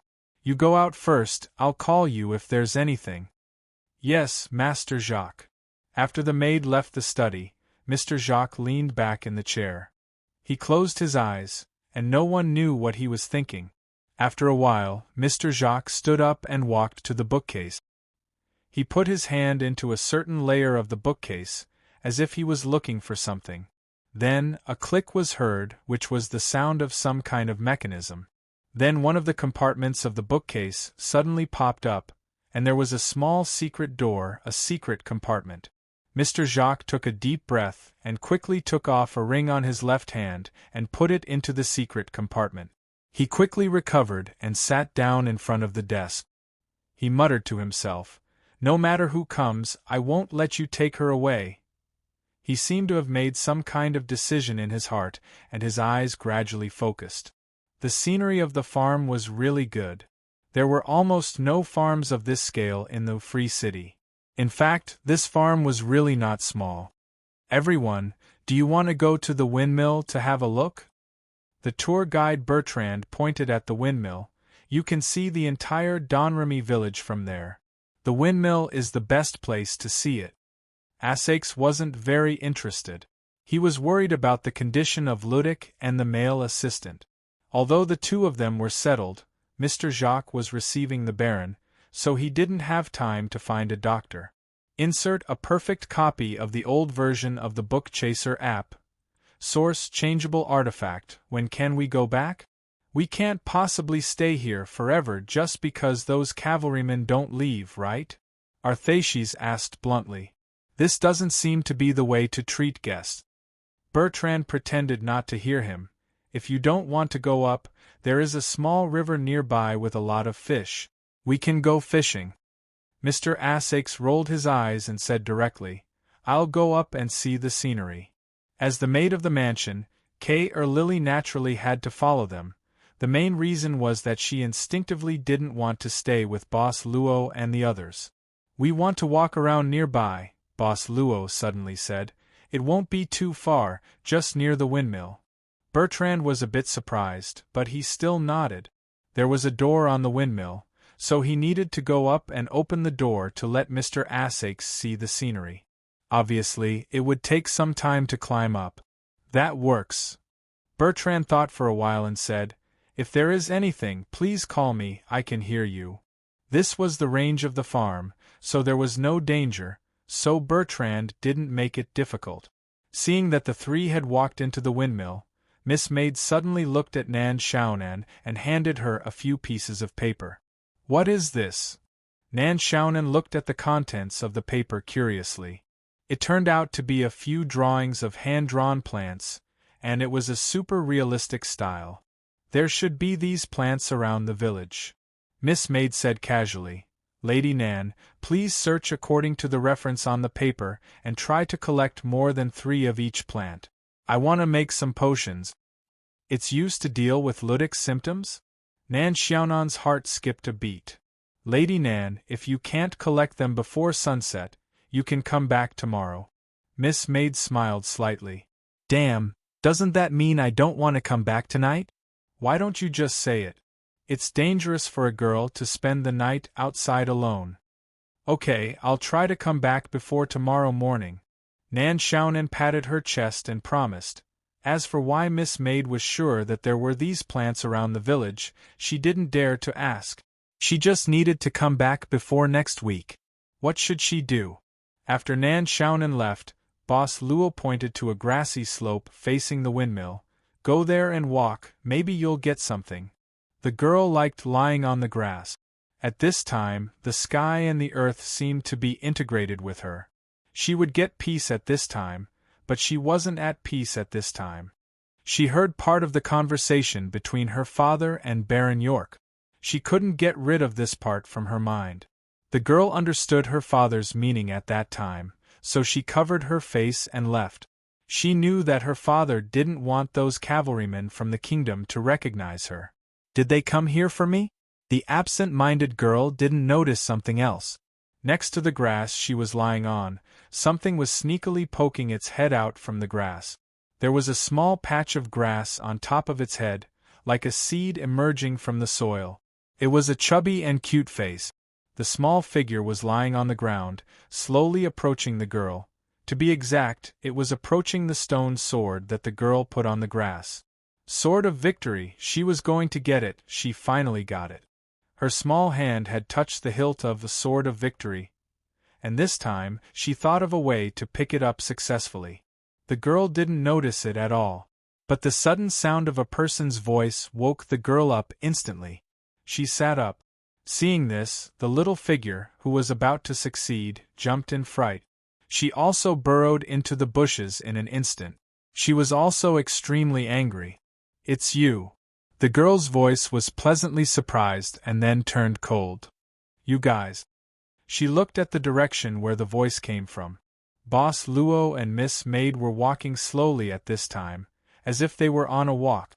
The girl couldn't move her eyes away from these two people. She suddenly felt that when they stood together, they could actually make everything seem like an extra part. "Father told me to receive you," the girl said calmly. "Why don't you stay at my house? What are you doing here?" Boss Luo said, "We left in a hurry last night and didn't have time to see the scenery around, so we took this opportunity." Mr. Bertrand took Mr. Assaix and others to the windmill to enjoy the scenery. "Do you need me to call him over?" "I see Bertrand every day, why should I call him over?" The girl shook her head and suddenly said, "The scenery here is really good, I won't disturb you. I'll go back first." Boss Luo said, "Miss Rana seems to have something on her mind? Even if there's something on my mind, it's a girl's matter." The girl said indifferently, "It's not a gentleman's behavior to casually inquire into a girl's mind." Miss Maid then smiled faintly. "Miss Rana, you seem to have something on your mind." The girl stared at these two guys in a daze. These two people were simply invincible together. The girl rolled her eyes. She simply sat on the grass again, looking at the river below the grassy slope, even grabbing a stone and throwing it into the water. "Dong. Where do you think the river will eventually flow to?" the girl asked suddenly. Miss Maid said indifferently, "The river will eventually flow into the ocean, or it will be cut off midway and disappear." The girl, Jean, scratched her head. "That's not romantic at all. You look just like one of my former tutors. You're as old-fashioned as a piece of rotten wood." Miss Maid smiled casually and wasn't annoyed.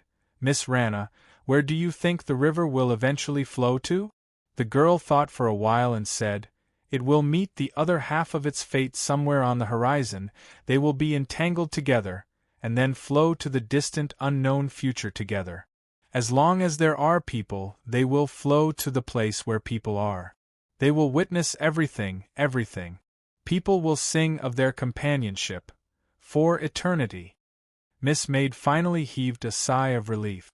Once again, she felt like she was being executed. In the end, they will still flow into the ocean, or disappear midway due to insufficient water. Miss Maid said again. "So," the girl stared at Miss Maid fiercely and was about to speak. "Miss Rana, you're really here." It was Mr. Jacques' voice. Mr. Jacques' voice came from afar. He was now climbing on the grass, smiling towards them. He saw Boss Luo, the brave young man he admired. "You're also here, brave young man." Mr. Jacques smiled with relief. "Luo, welcome back safe and sound, my savior." Boss Luo said casually, "I'm just saving myself." Mr. Jacques said, "No matter what, my promise won't change. It just so happens that all of you are here. Luo, why don't we talk about your marriage with my daughter now?" Miss Maid's eyes narrowed slightly. The girl's mouth was slightly open. "What is father doing?" As for Boss Luo blinked his eyes, and then stepped on the grass somewhere inadvertently. Squeak! They suddenly heard a strange sound. "What's that sound?" "Maybe it's the mice in the field." Boss Luo smiled casually and said, "There are many mosquitoes here. Why don't we go and meet Mr. Bertrand first? By the way, Mr. Jacques, is lunch ready? I think my companions and I should be hungry. Let's decide." The girl quickly picked up Sword of Victory on the ground. I'll call Bertrand. Chapter 2089. Although the girl ran to the windmill with the excuse of looking for Bertrand, Mr. Jacques, who was left behind, did not stop there. Mr. Jacques seemed to be quite enthusiastic about this matter, and anxious. "Luo, brave Luo, do you think my daughter is still too young?" Mr. Jacques said directly. "Although my daughter looks a little childish, according to local customs, she can be married. You don't have to worry. You don't have to worry. You can wait for a year or two and you will be surprised." "I'm not in a hurry," Boss Luo blinked. He thought for a while and said, "Mr. Jacques, I don't deny that I have very special feelings for Miss Jean, but Mr. Jacques seems to be a little anxious. Is this matter related to the cavalry from the kingdom?" Mr. Jacques could not help but sigh. "You are not only a brave person, but also a sensitive person." Boss Luo said, "What happened? Is it unsolvable?" Mr. Jacques took a deep breath and said, "If possible, even if you don't get married immediately, I hope you can get engaged with Jean first, and then I hope you can take Jean away from here as soon as possible." Boss Luo thought for a while and said, "So, the purpose of the cavalry is to take Miss Jean away? Is it related to the miracle she showed?" Mr. Jacques was shocked. "You are really a scary person." He had never seen such a calm young man. Not only was he calm, but more importantly, he had a terrifying analytical ability. Boss Luo shook his head, looked at Mr. Jacques and said softly, "Mr. Jacques, I'm actually not scary. What's scary is that I'm seen as scary." He wasn't scary. What was scary was the fact that he was seen as scary. This was a very strange way of saying it, and Mr. Jacques could not help but feel puzzled. But at this time, he did not want to think too much. Intuitively, he had recognized that this brave young man was someone he could trust. Mr. Jacques took a deep breath at this time. "This matter is indeed related to Baron York, and it will also involve the royal family of the kingdom. Please forgive me for not being able to confess more things. Forgive me for my stubbornness, because you are the only person I can think of who has the ability to take Jenna away and protect her. I'm afraid Miss Rana doesn't need anyone to protect her," Boss Luo said casually. "She has the ability to create miracles. If possible, I don't want her to continue using God's miracle."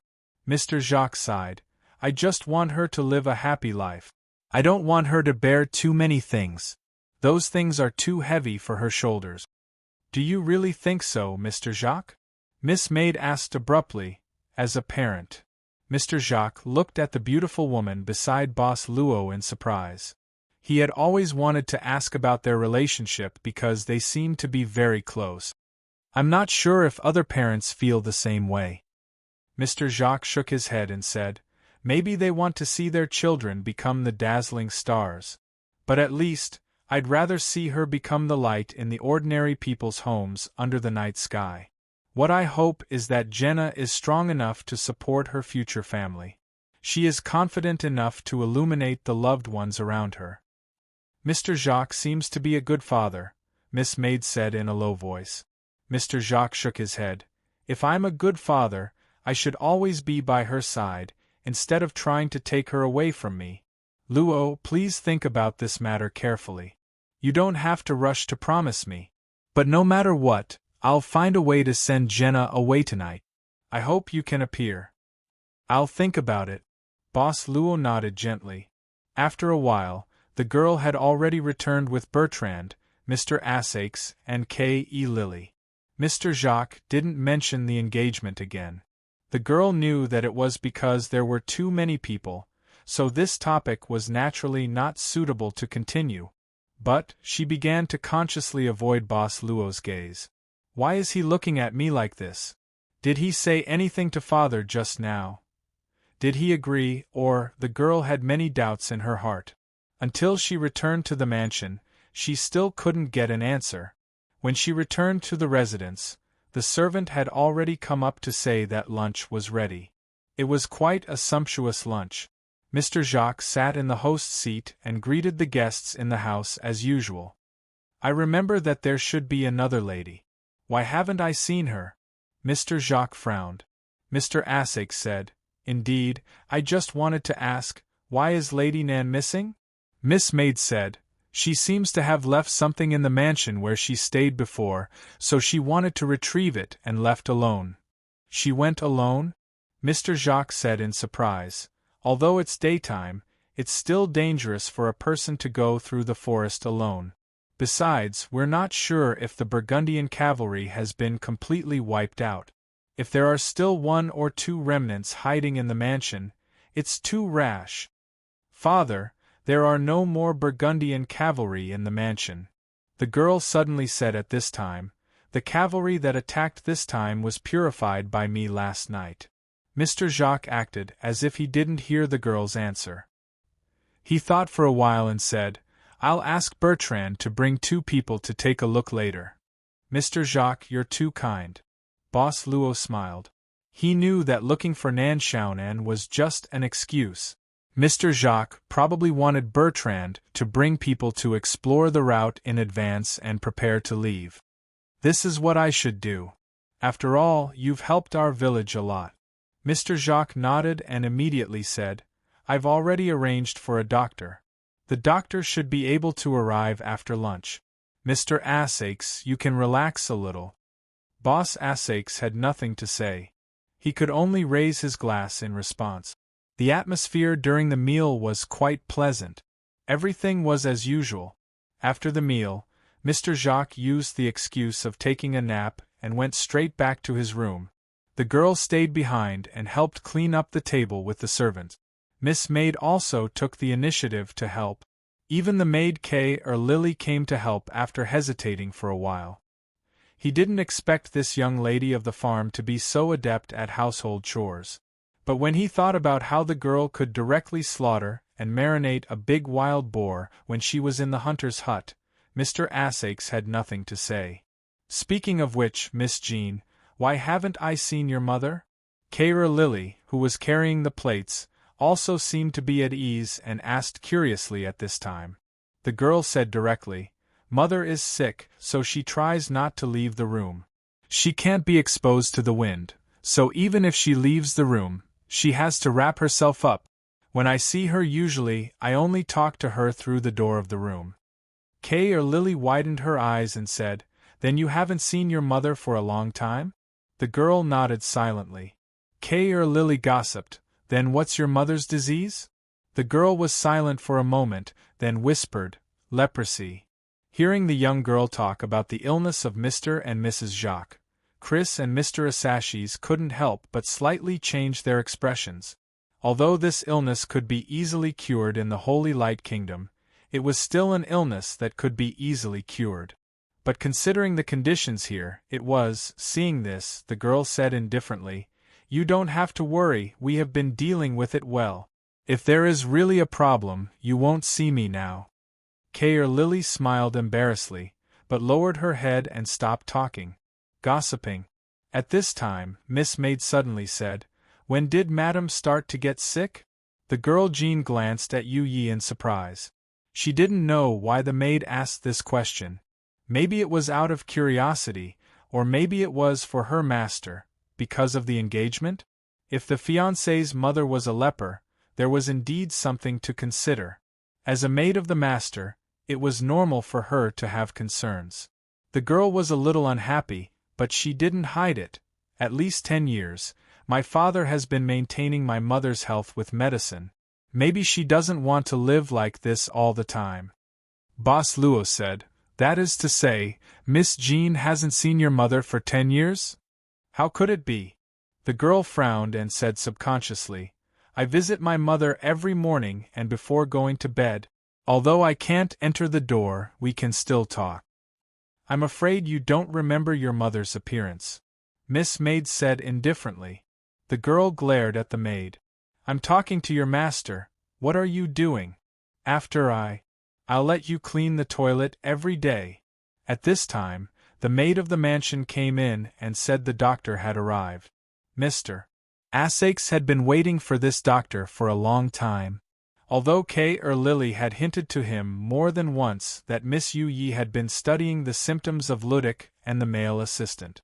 But he didn't dare to let this unknown woman do it. He still thought the doctor was more reliable. So when he heard the doctor came, he hurriedly took the doctor upstairs. It was an old man who was obviously a senior doctor. He was mature and steady, giving him a strong sense of security. Doctor, it's this way, not that way. You're going the wrong way. Really? Sorry, my eyesight is not very good. By the way, what did you say just now? I said, this way is the right way. Oh, I'm Bolay, what about you? This way, please. Mr. Assaix took a deep breath. He told himself not to worry and wait. Maybe this old doctor's medical skills were very good. After cleaning up the table, the girl suddenly found Boss Luo and expressed in front of Miss Maid that she hoped to talk to Boss Luo alone. I'll wait for you in the room. You can come over later. She said quickly, Remember, just be alone. After saying that, the girl turned around and ran upstairs. Boss Luo couldn't help laughing. What a lively child. Miss Maid sighed. Master, please don't laugh at me. Boss Luo said. Then I'll go over later? Miss Maid thought for a while. I'll find a chance to see Mrs. Isabel. Boss Luo said. What do you think of? Miss Maid shook her head. I don't know yet. From now on, it's not something I'm familiar with. Boss Luo thought. In a bush, a figure was moving forward. Miss Nan even had a few weeds in her mouth at this time. There were also a lot of weeds in her hair. As long as I can Xing Chuang once. That's too much. Pooh! Finally, Nan Xiaonan climbed out of the bush. She quickly spat out the weeds in her mouth, and then her eyes brightened. She took out the paper and compared it. Finally, she found one of the plant. But there was only one plant here.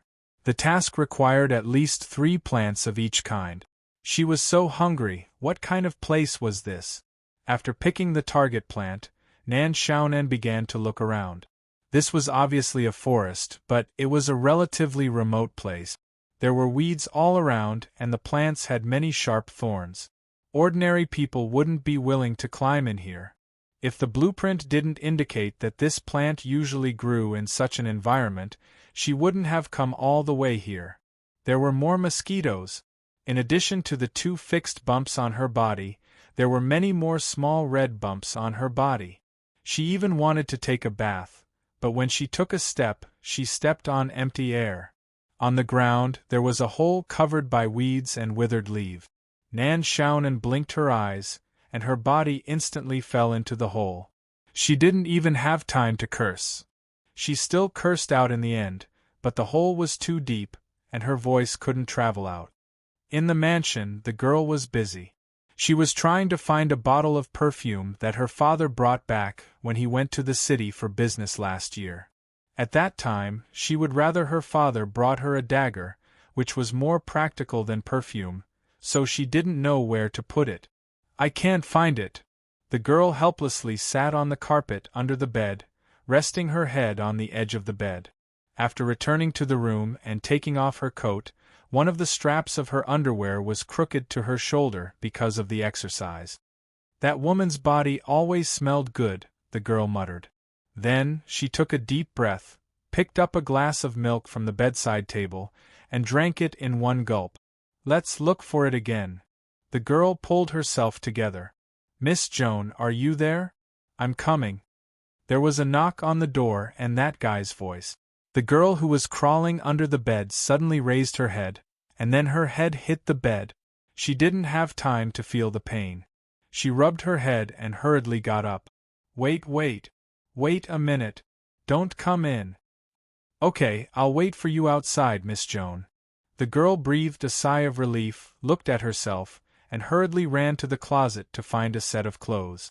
Unexpectedly, her feet kicked the foot of the bed. At this time, she needed to take a deep breath and maintain a smile. ######### PS. As usual. Chapter 2090. Inside the City of Dawn. The statue of the Star of Dawn was located in the north of the City of Dawn. The great Star of Dawn would release holy light even at night, making the night bright. This city was very similar to the City of Freedom in that it was also a huge capital with very advanced technology. In addition, the City of Dawn was also a capital that produced all kinds of sport. Every once in a while, new sports would appear in the City of Dawn, and they would quickly become popular in the 7 capitals of the Holy Light Kingdom. The Holy Light Kingdom sports meet that was held every 4 years was also held in the City of Dawn. Sports could stimulate people's passion and was a very good entertainment.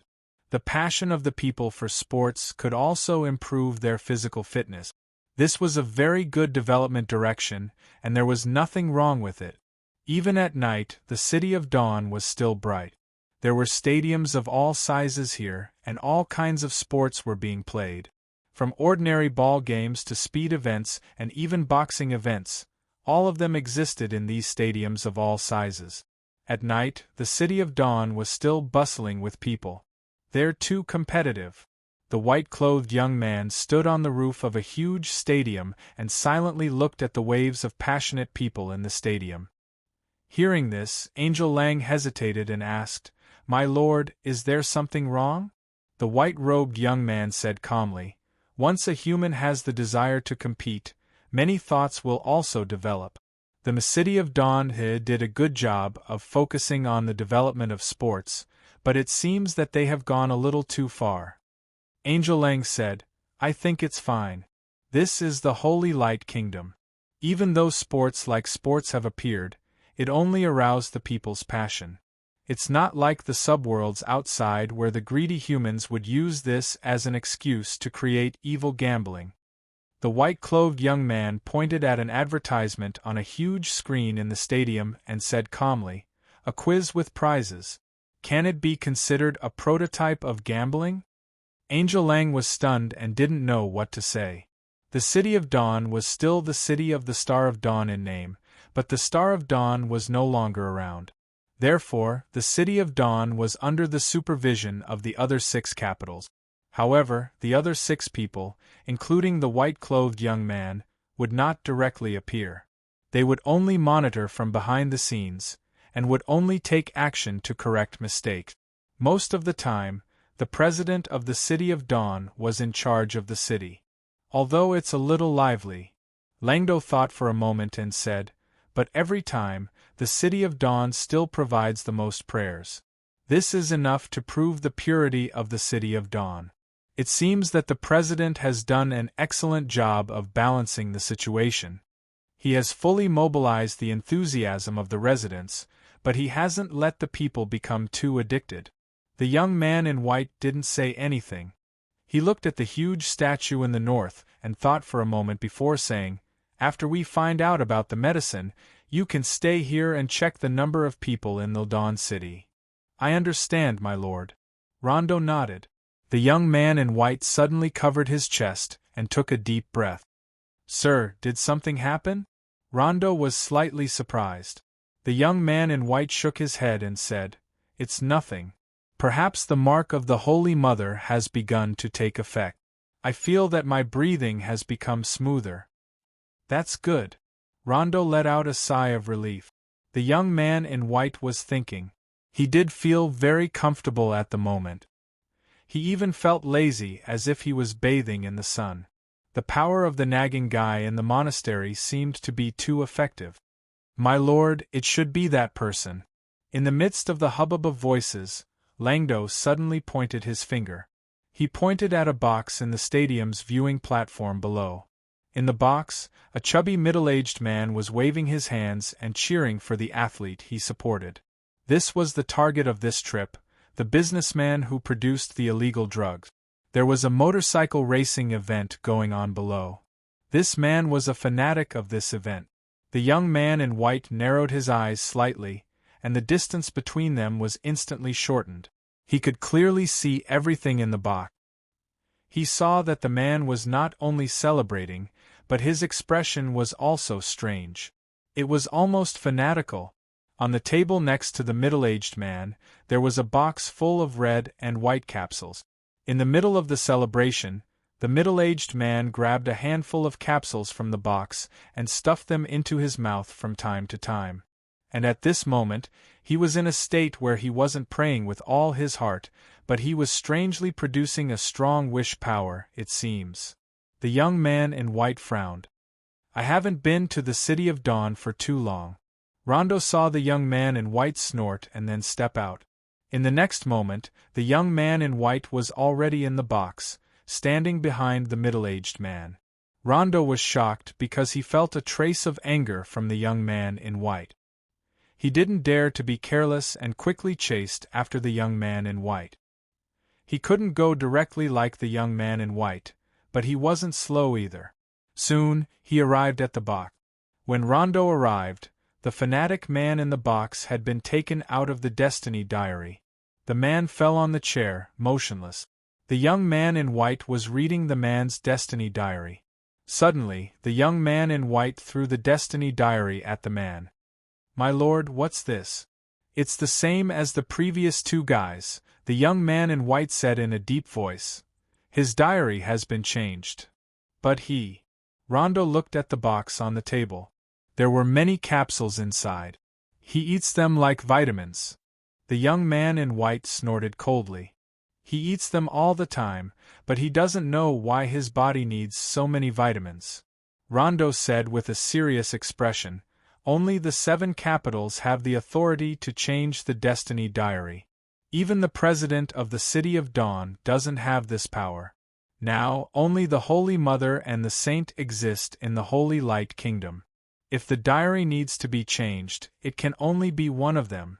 It can't be the one in the City of Freedom, the young man in white said coldly. Rondo was stunned.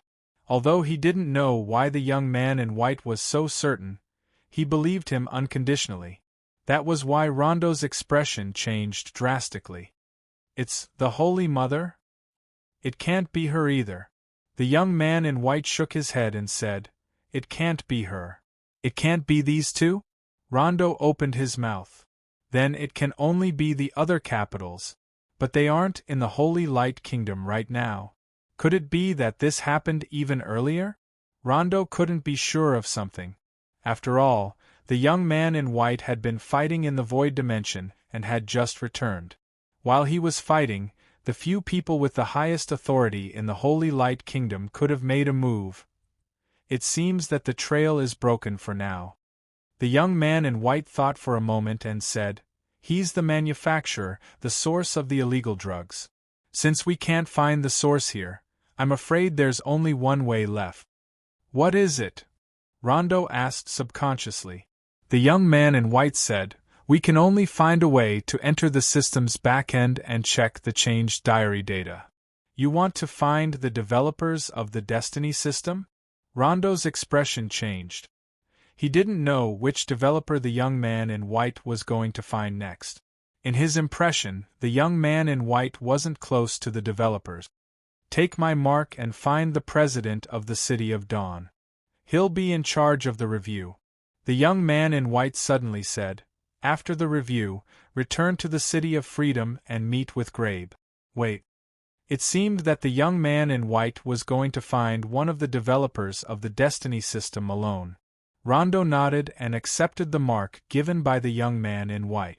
When he looked up again, the young man in white was nowhere to be seen. It will take some time for the merchant who produces Lang Na to wake up. Langdo glanced at the box that was at least 70% full and suddenly frowned. He picked up one of the capsules and observed it. He wanted to find out the origin of this thing. Perhaps there was another way. Rondo suddenly threw the capsule into his mouth. As a high-level angel, he was immune to all poisons. He had enough confidence. However, the capsule gradually melted in his mouth and finally disappeared. Rondo felt like he didn't swallow anything. The feeling disappeared just like that. Langdo checked his body and mental state but found no changes. Could it be that this illegal drug is only effective on humans in the Holy Light Kingdom? Rondo shook his head and put away the box with the capsules. He didn't want to stay in the City of Dawn for too long. It was better for him to find the president and return to the City of Freedom to meet with Grabe.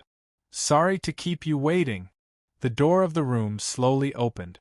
The girl was wearing a light yellow dress. Her hair seemed to have been tidied up, but this time, the girl didn't wear her usual long hair wig. Ms. Rondo, are you not feeling well? Boss Luo said with a smile. I see that you have trouble walking. No, the girl answered. Then, she pointed at the room. Don't just stand there. Come in. Or are you afraid of walking into a ladies' room? Boss Luo certainly wouldn't fall for such a shallow provocation. Then, he smiled and walked into the room. Or rather, the girl's room. Seeing Boss Luo walk in, the girl took a deep breath. She stuck her head out of the door and looked at both sides of the corridor. Then, she gently closed the door and locked it. With her hands clasped behind her back, she leaned against the door and looked at Boss Luo. Do you want something to drink? I've got some fresh milk here. It tastes pretty good. So saying, she walked over to the table. My toes hurt. The girl maintained her smile and the posture that was always praised by the tutors, but it still hurt. Ms. Rondo's room is interesting. What? Do you think I have weapons, hammers, bows, swords, and armor hanging here? The girl blinked and said, the only thing that could be considered a weapon was the stone sword of victory. Sword of victory was placed on the dressing table near the window. Boss Luo casually walked to the window and closed it. Then, he looked at the girl and smiled. The wind is a bit strong. Be careful not to catch a cold. Thank you, the girl said softly. Her clothes were a bit thin. But the room wasn't like opening the window. The ventilation would be better. He closed the window. Was he trying to do something? He was too proactive. I wasn't prepared. Boss Luo's next move made the girl even more confused. Not only did he close the window, he even pulled the curtains. Although it didn't make the room too dark, it made it a bit darker. If he does anything, I'll teach him a lesson, the girl thought to herself. Outside the window, a small figure was puffing up his cheeks and waving his fists in the air. He seemed to be extremely angry. Seeing that Boss Luo didn't move for a long time, the girl was a bit nervous and didn't take the initiative to speak.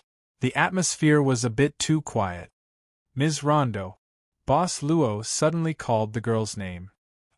Wait, I'll prepare. The girl's heart was racing and her scalp was numb. Is there anything else you need to prepare? Boss Luo blinked. Of course, I need to prepare some things.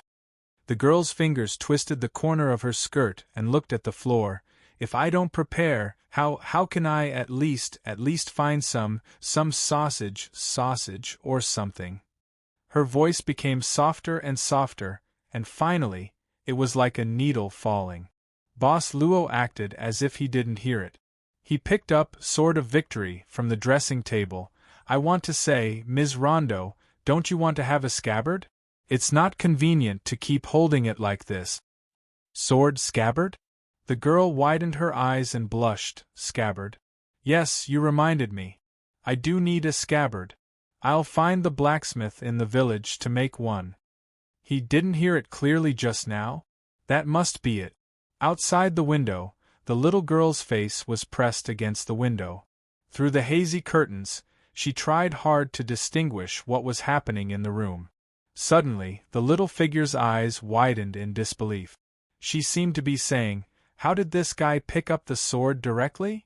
She didn't believe it, so she pressed her face against the window again and widened her eyes. But at this moment, she heard a buzzing sound. The little girl turned around impatiently and waved her hand, trying to drive away the strange sound that disturbed her. It would have been better if she hadn't seen it. Once she saw it, she was startled. She screamed and flew away desperately. She saw a giant hornet chasing after her. What's that sound? The girl was startled. Boss Luo smiled casually. Maybe it's a mouse. The girl nodded and remembered that she was bitten for no reason. Well, it seems like there are more mice. I'll ask the servants to catch them later. Ms. Rondo, why did you ask me to come here? Boss Luo stood beside the window to block the hazy light and asked the young girl. Boss Luo casually put the Sword of Victory in the direction of the window. The girl opened her mouth and stopped talking. In the end, she slowly exhaled and took a deep breath. Then, she said seriously, after marriage, I don't want to have a child so soon. But don't worry, I'll fulfill my duties as a wife. Boss Luo blinked. He felt that women in this era were very independent. ########PS. 3/4. Chapter 2091. The door of the room was specially made. There was a square opening in the door, which was big enough for the plate to pass through. The servant of Mr. Jacques' house was sending food into the room through the opening in the door. In this way, the servant wouldn't have any contact with the people in the room. Madam, lunch is here. I made a delicious stew today, please eat more. I'll come back for dinner. The servant knocked on the door and left immediately after saying that. It seemed that he didn't want to stay any longer. After the servant left, the door of another room in the corridor opened slowly.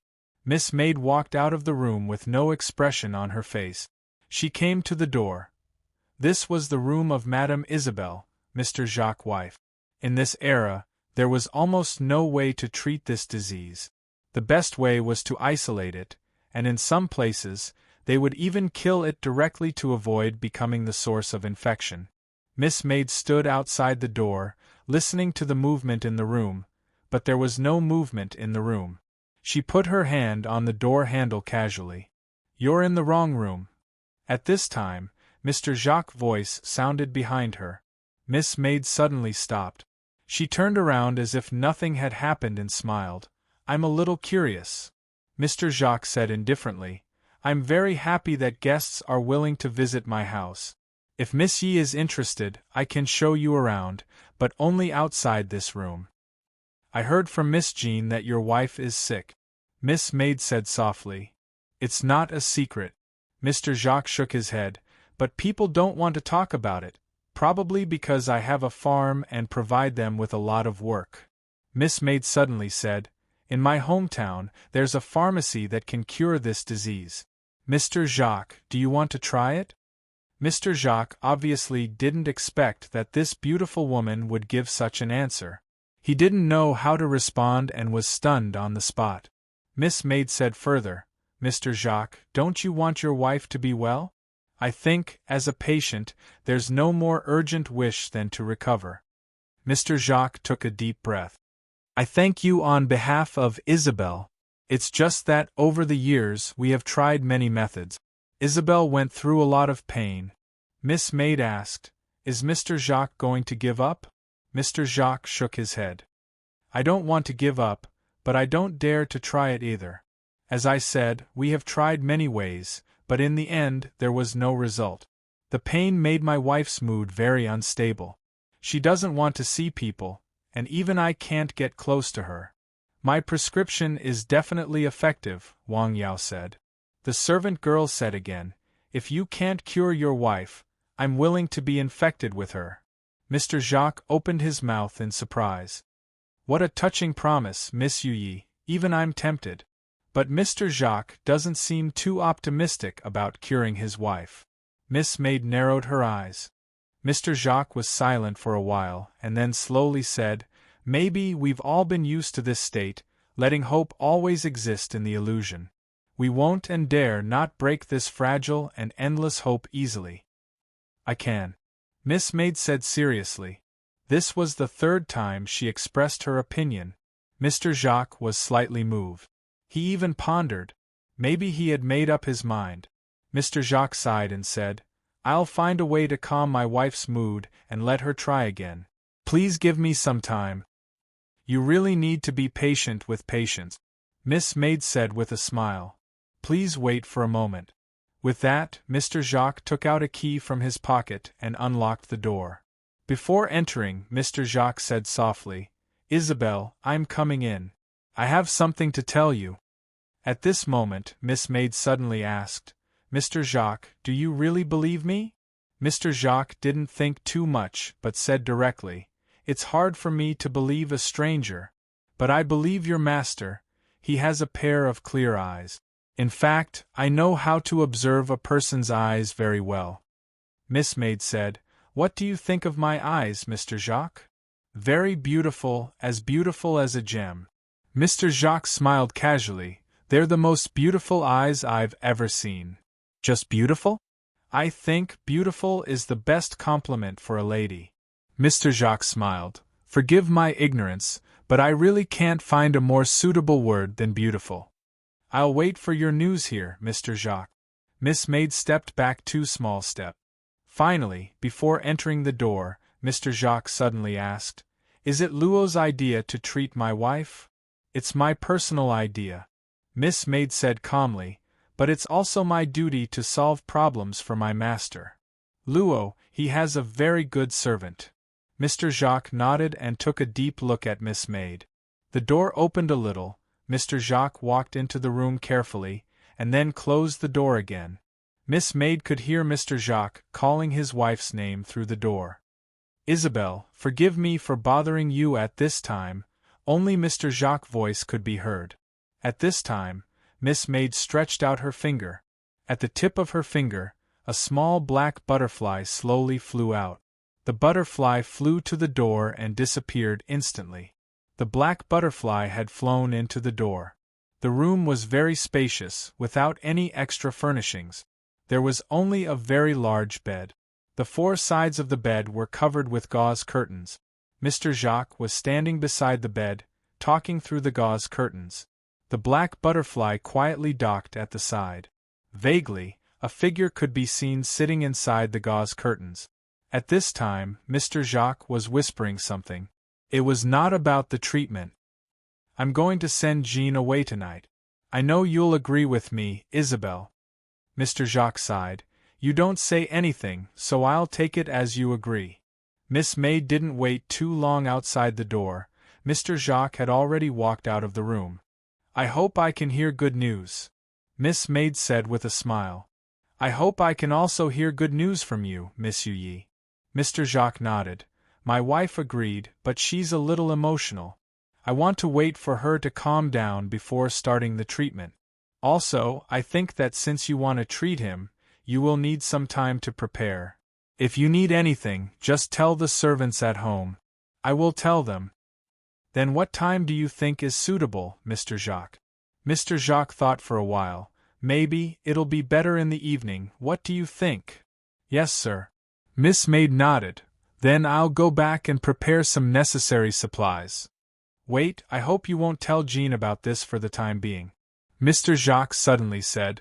It'll be a suitable time to wait until the good news comes out. Of course. Mr. Jacques said. Today may be a good day, at least it's better than I thought. You go back first, I still want to accompany my wife. Then, I'll leave first. The so-called duties of a wife were actually many, but the girl's behavior at this time was probably referring to some aspects. The girl had always been a bold person. Otherwise, it was impossible for her to hunt alone in the forest, and even more impossible for her to go deep into the dangerous underground river.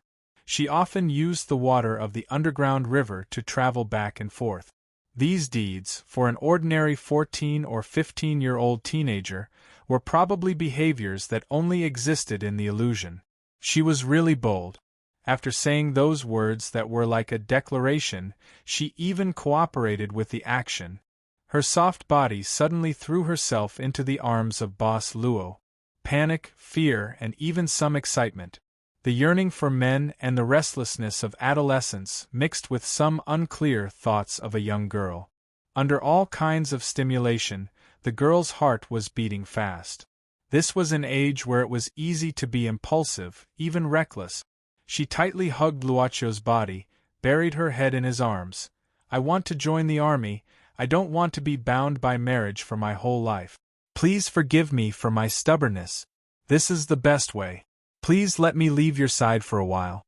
For this, I will offer my body and loyalty to you. This is the biggest promise I can give you, with my purity. Her heart was beating more violently. Perhaps these were not the words she really wanted to say, but these were the words she could think of that could express her will clearly. Miss Jenna, don't you think this is a bit hasty? Boss Luo asked softly. The girl shook her head and said faintly, Father may want to send me away. Otherwise, he wouldn't be in a hurry to let me marry you. Something happened today. Father never thought that he would say those harsh words to me like today. Although my heart is very uncomfortable, I can vaguely feel the meaning of his word. Boss Luo listened calmly. The girl raised her head and said, If I don't go with you, there is a high probability that I will be taken away by Bertrand. He might send me to another place and lock me up temporarily. That way I won't be free. But I can be free from you. Boss Luo said indifferently, How do you know that I will let you go, Miss Jenna? So I will make you believe that I will remain loyal to you. The girl said solemnly, My loyalty to love will be as firm as my belief in God's miracle. I know that I have a mission that I must complete. I can only choose this way to make my family feel at ease. Most importantly, I don't hate you. What is your mission? Boss Luo suddenly asked. The girl said, I will drive away the brutal Burgundians and finally defeat the British Empire behind the Burgundians, and let the wind of freedom blow on the land of France. You look forward to it? I look forward to the arrival of this day, because this is the meaning of my existence, my destiny. The revelation of God's miracle? You were there at that time, weren't you? The girl's eyes were hazy. It was you, the witness. I pulled out the sword of victory. You are my first witness. There is no one more suitable than you. Also, we have a marriage contract. This must be St. Michael's arrangement. Boss Luo said indifferently. If I say that I don't want to see this as an arrangement, and I don't want to admit that this is St. Michael's will, I might even hate St. Michael, would you still insist? Be careful with your words. A trace of panic appeared in the girl's eyes. She even subconsciously looked at the sword of victory and hurriedly said, When I pray, I will add your name. I will look forward to St. Michael's arrival to talk to me. Boss Luo smiled casually. The girl opened her mouth. This guy really. However, things like faith couldn't be forced. Not everyone in the outside world had faith. The girl had always thought that faith was something that depended on one's own freedom. If one had faith, one would have it, and if one didn't have it, one couldn't force it. Faith should be a spirit that allowed people to live and work hard, not a tool to rule. She took a deep breath. At this moment, she was still hugging the other person's body tightly. Her thin clothes couldn't completely block the skin contact between their bodies. Will you agree? The girl asked in a low voice. I know my request is unreasonable, but please give me a few years. Since you have the habit of keeping maids, even when I'm not here, you can. Even Boss Luo himself didn't know when he had the habit of keeping maids as his pets. He shook his head and gently pressed on the girl's shoulders, pushing her away from his embrace. You've guessed one thing right. Your father does intend to let me take you away, and I'm afraid it will happen in the next 1 or 2 days. You agree? The girl asked in surprise. I didn't agree. Boss Luo said indifferently, but I didn't refuse either. I think I should agree. Then, the girl suddenly blushed. She lowered her head subconsciously, then pulled Boss Luo's clothes and said in a low voice, Wait, can you do it outside? I heard that if you do it inside there will be a child. I mean, after I defeat Britain, I will definitely give you a child. Boss Luo took a step forward at this time. The girl was like a frightened rabbit, slowly taking a step back. Luochio took a step forward, and the girl subconsciously took another step back. Finally, she was forced to the bedside and sat down. She lowered her head, bit her lips, and clenched the clothes around her waist. I'm ready. Boss Luo bent down, but he picked up the bedsheet and wrapped it around the girl's body. The girl was stunned. She looked up in surprise, and her eyes widened. It's too early for you. Boss Luo smiled. You. The girl's face turned pale. Do you think I'm still young? Boss Luo put 2 fingers together, gently tapped the girl's forehead, and chuckled. Read less books for adults. I'm going to find your father. Chapter 2092. The passage was very long. Nan Xiaonan's buttocks suffered a strong impact, and it was very sore. She groaned, her face tightened, and she grimaced. She didn't want to speak, only the sound of her breath.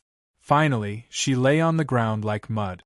After a while, Lady Nan got up tiredly and rubbed the place where she was hit. She only felt that her bones were scattered and then put back together again. It was said that the Black Soul Envoys had their own exclusive body, and it could even be customized according to the requirements. The body of the Black Soul Envoys could be immune to many attacks and had many functions, but she didn't. She really didn't. On the one hand, she didn't have time.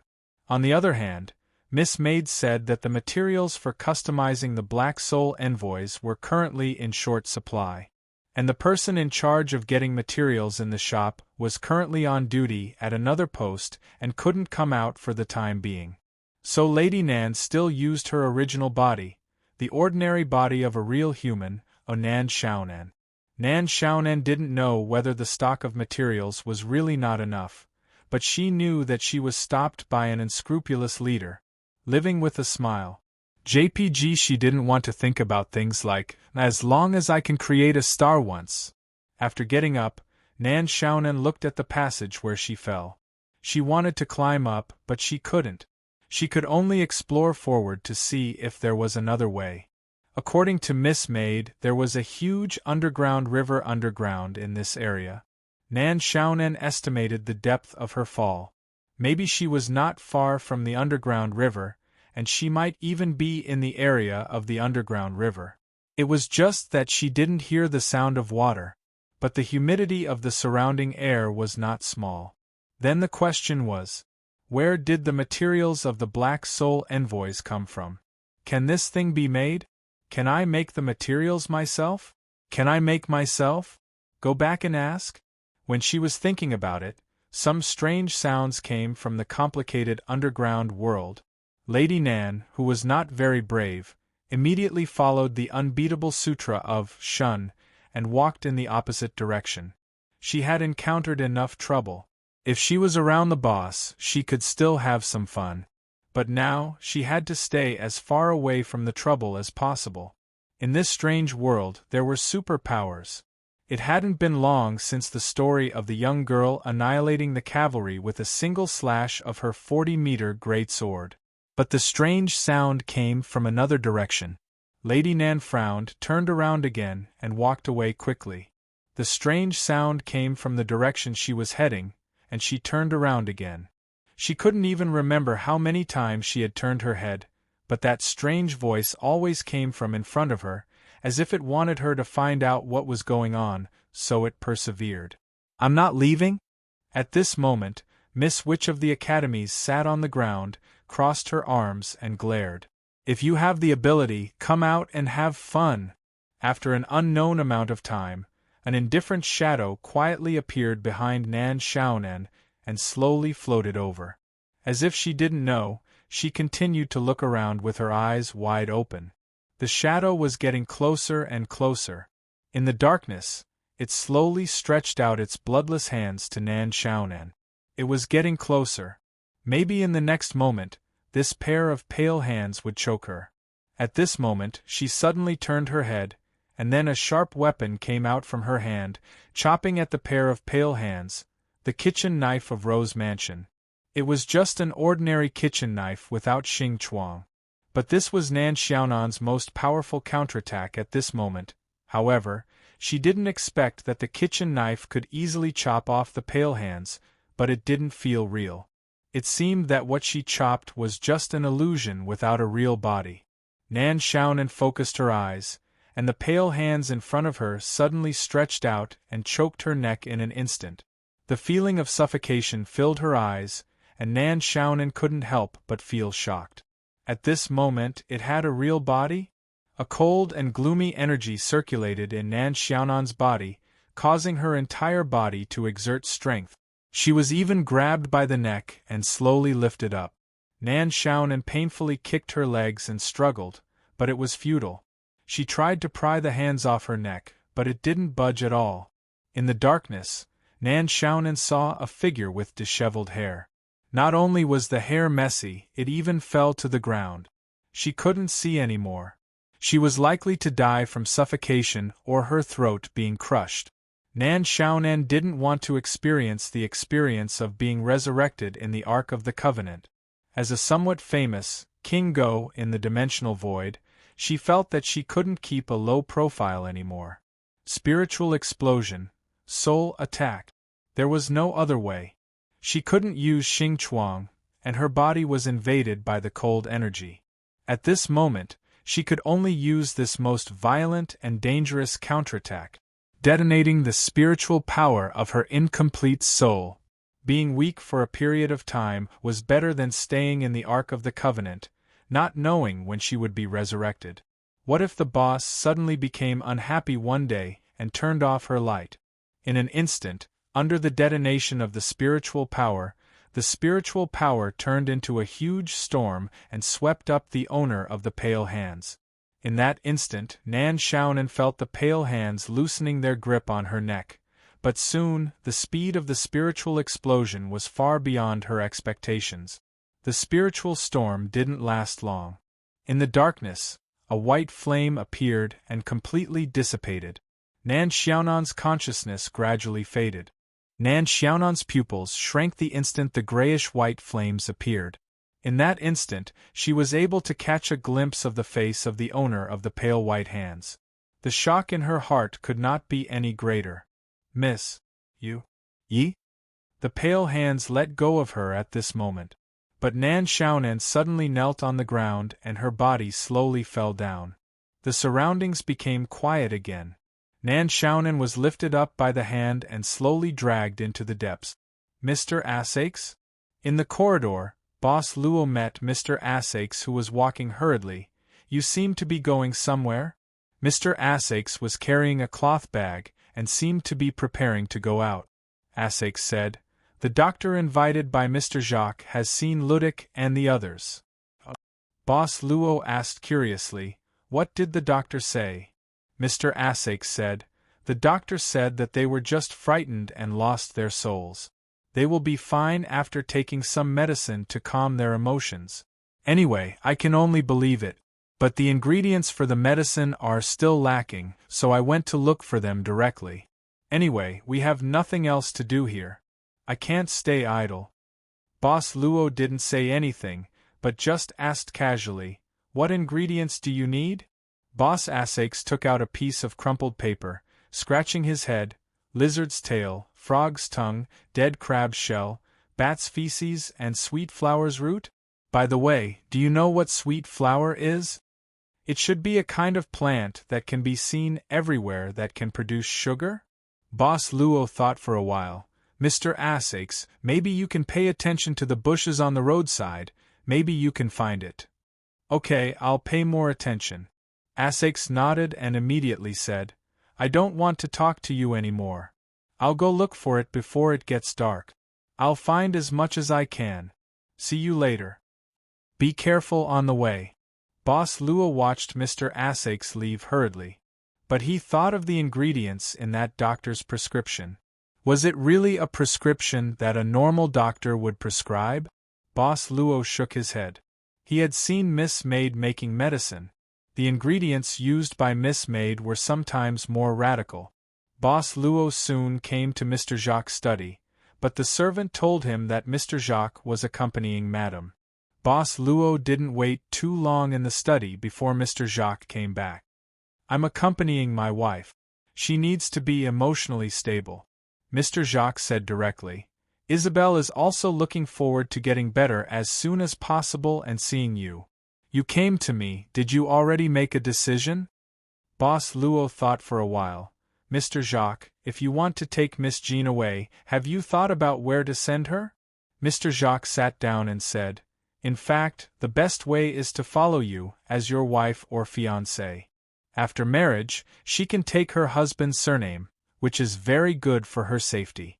But I think you don't seem to have this plan." Boss Luo didn't say anything. Mr. Jacques stared at Boss Luo seriously. "I know that when we were in the mansion, those words and promises we made were just a moment of desperation. I thought you might not be able to survive, so I gave you an incentive. You may also think that, at the last moment of your life, you need some motivation. We, in fact, didn't take it seriously, right? But the result is that you came back safely, and I'm a person who keeps my promises." Boss Luo shook his head.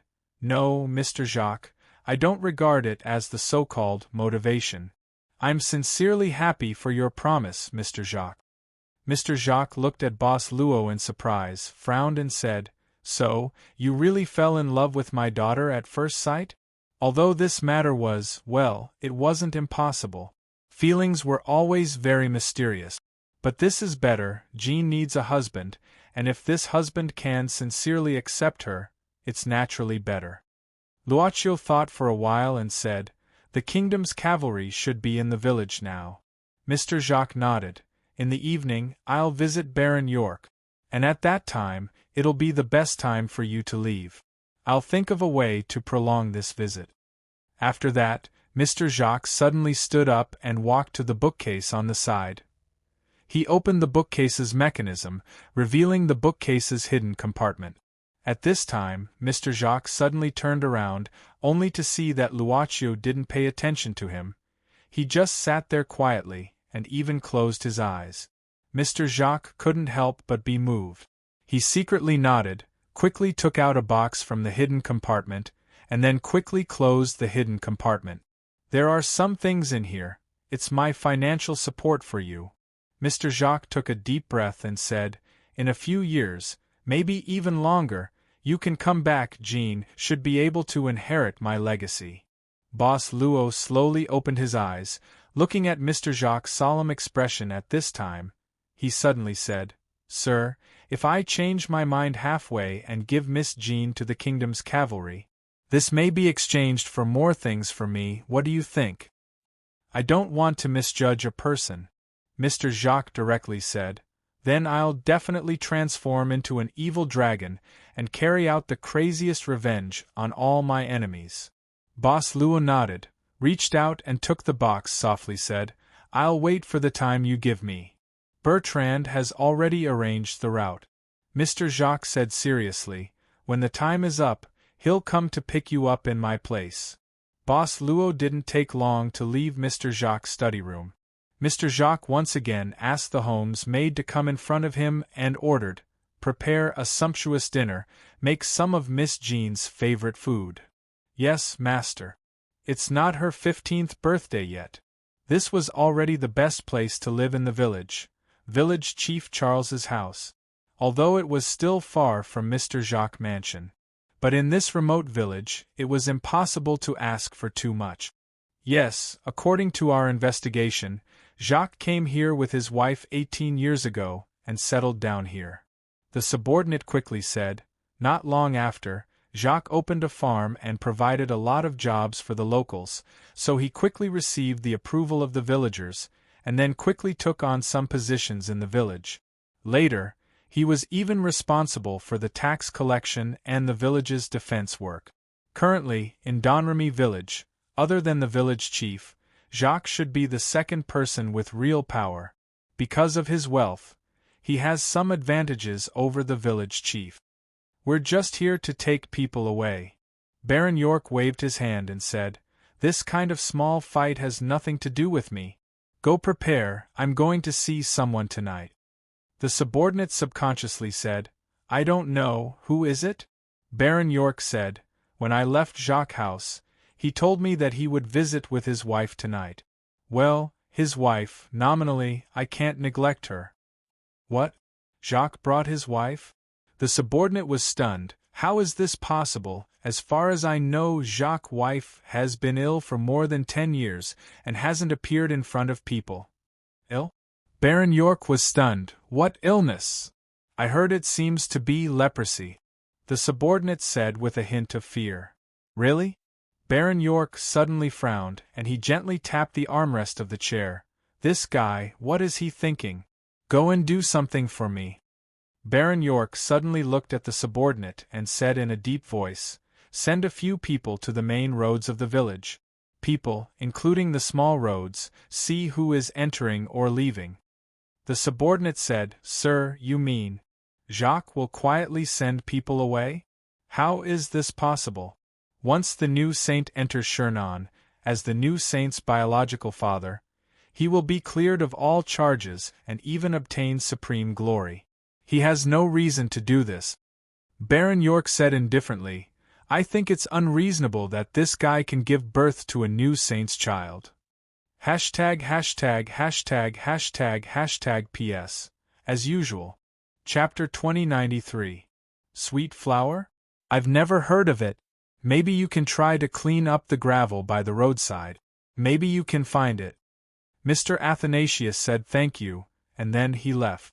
Other than the bat feces and sweet flowers, the other materials were not very troublesome.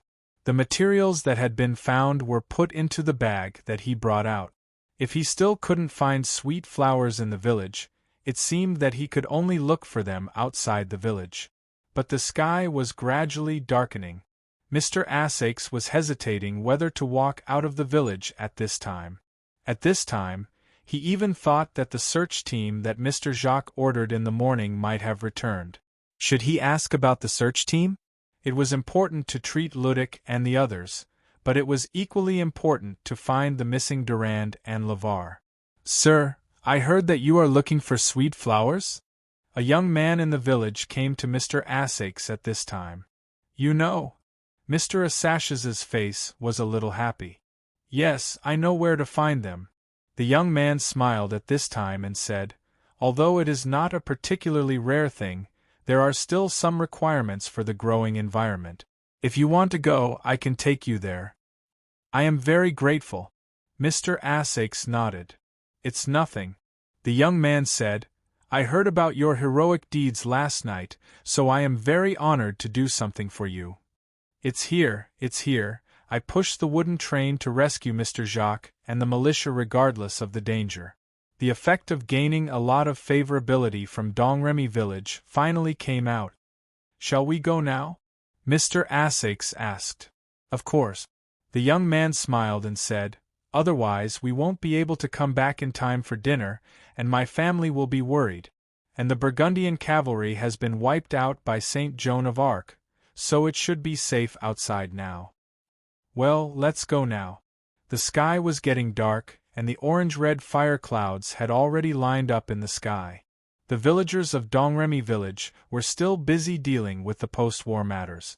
The Burgundian cavalry was indeed annihilated, but St. Joan's sword that summoned the angels did indeed destroy many houses.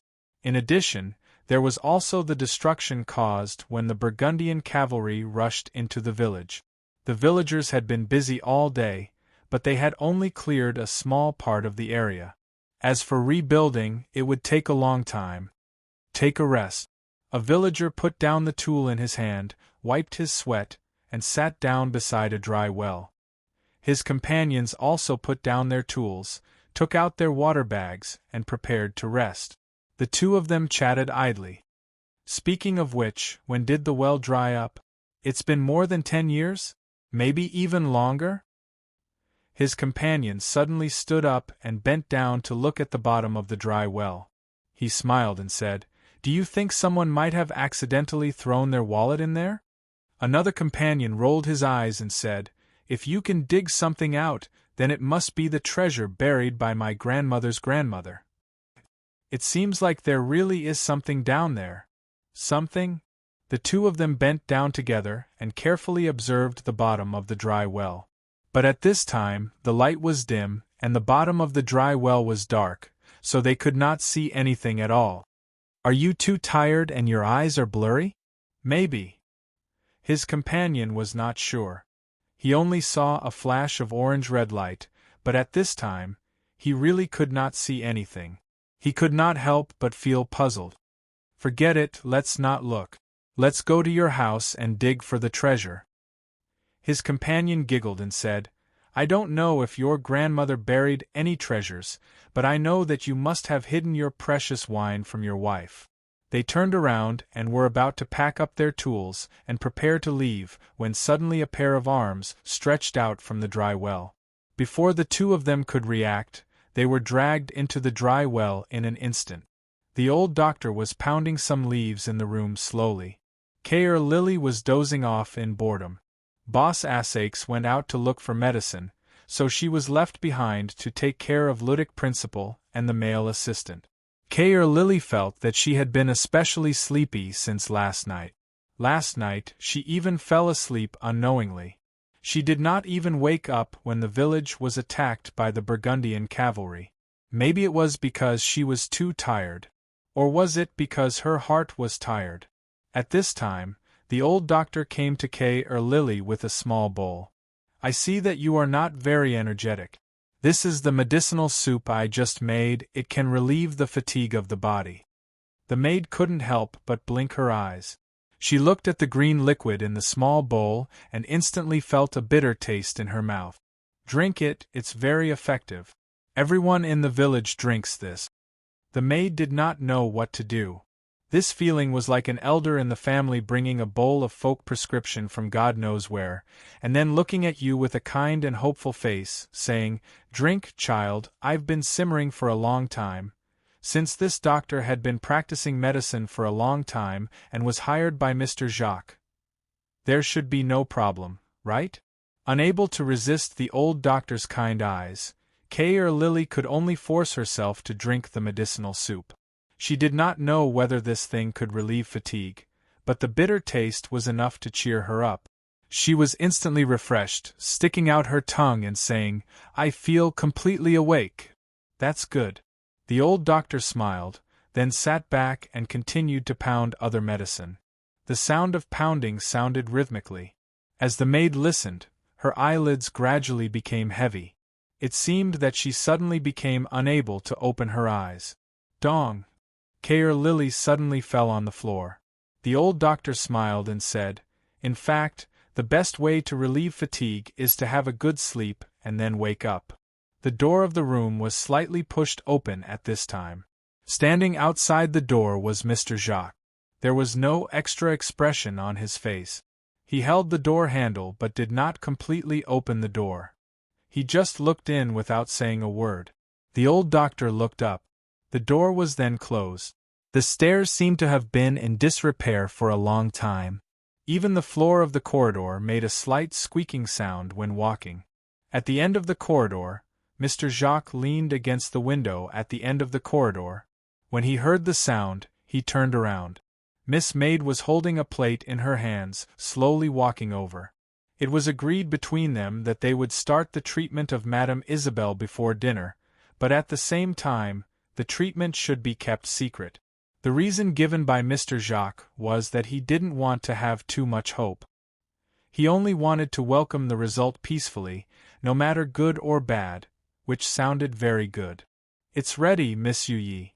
Mr. Jacques looked at the plate, and found that there was not too much on it. "Is this enough?" Miss Maid smiled and said, "Diseases have tortured human beings for countless years. And during those years, human beings have also found a lot of ways to eliminate these diseases.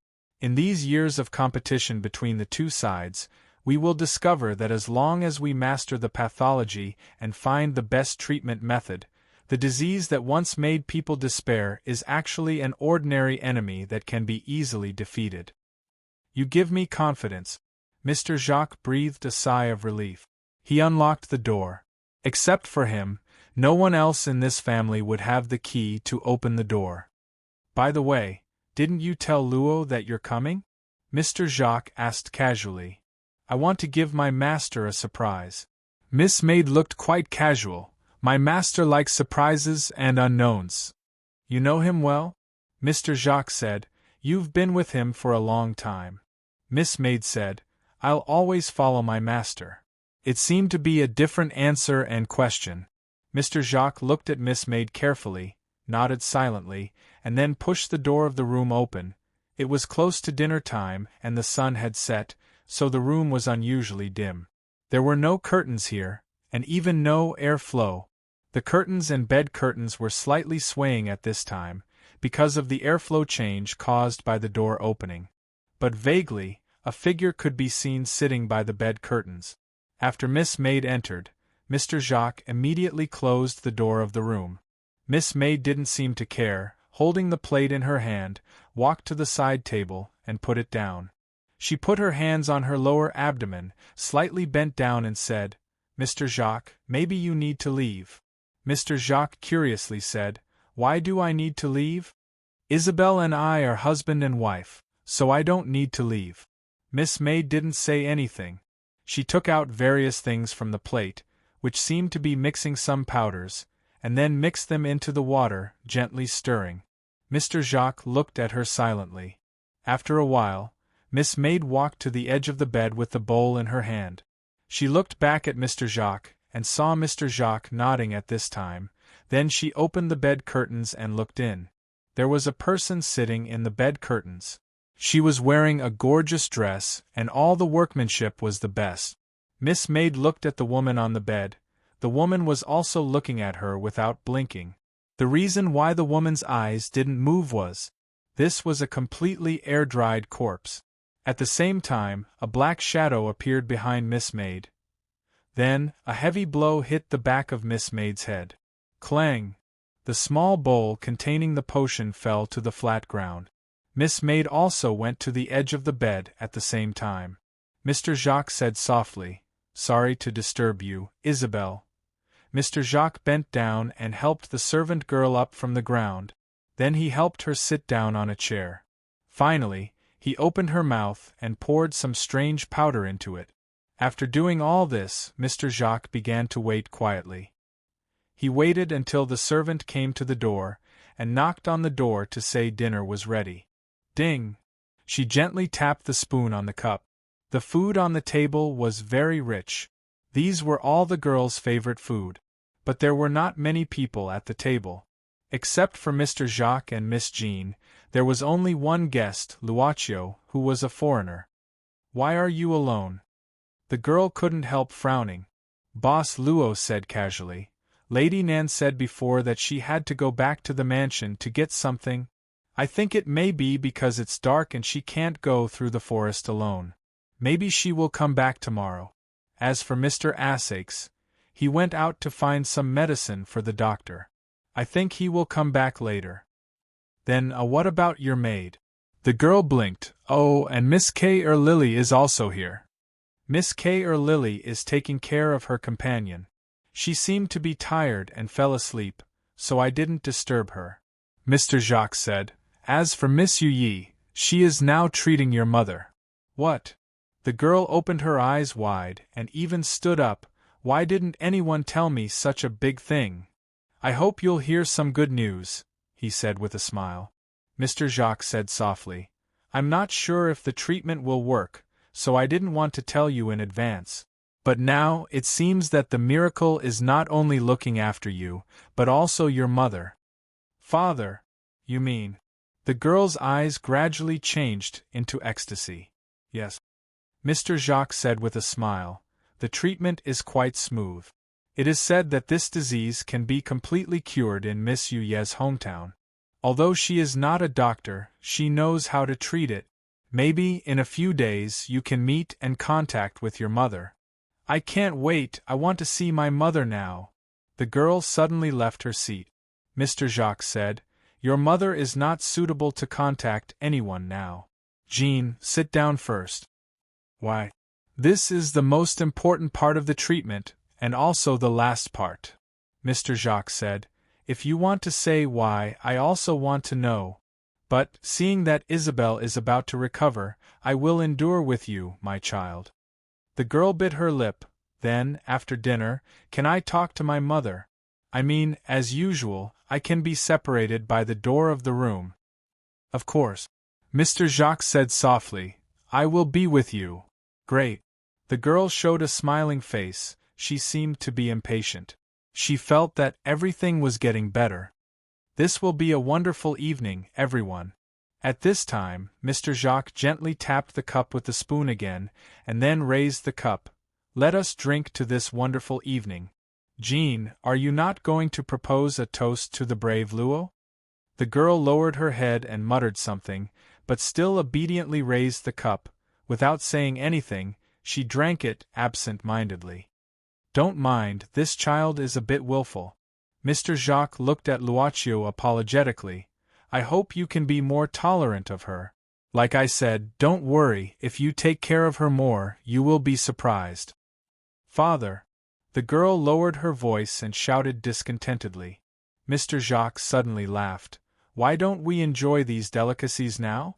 With that, Mr. Jacques personally cut a piece of roasted chicken and sent it to Boss Luo's plate, saying that this was the traditional way of cooking in Donremy village, and it was not seen anywhere else. Boss Luo tasted a few mouthfuls and felt that the taste was really good. "Master!" It was the voice of Mr. Jacques' family worker, Bertrand. The young man was standing outside the door at this time. "You can continue." Mr. Jacques got up and left his seat. "Bertrand should be reporting to me about the farm work. This is his daily work. I will be right back."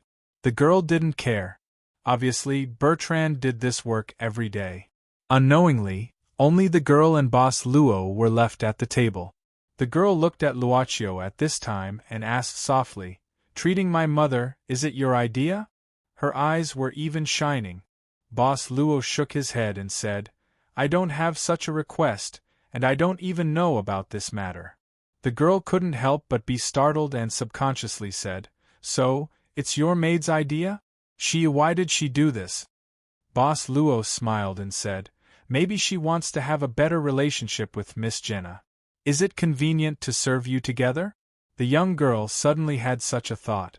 But then she hurriedly lowered her head and pretended to enjoy the food to cover up the thoughts in her heart. "The taste of this grilled fish is also very good. Father likes to use the dead leaves of the roses to grill it, so it has a special fragrance. You should try it too." After thinking about it, the girl took the initiative to cut a piece of grilled fish with a knife and fork, stood up and wanted to send it to Boss Luo's plate. But she suddenly sat down as soon as she stood up. "What's the matter?" Boss Luo asked. "I don't know."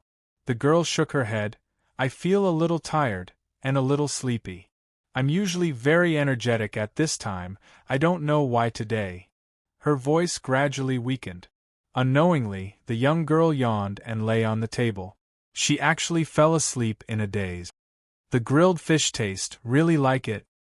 Boss Luo wiped his lips with a napkin at this time, then picked up the cup and slowly loosened his fingers. The cup instantly fell to the ground, broken.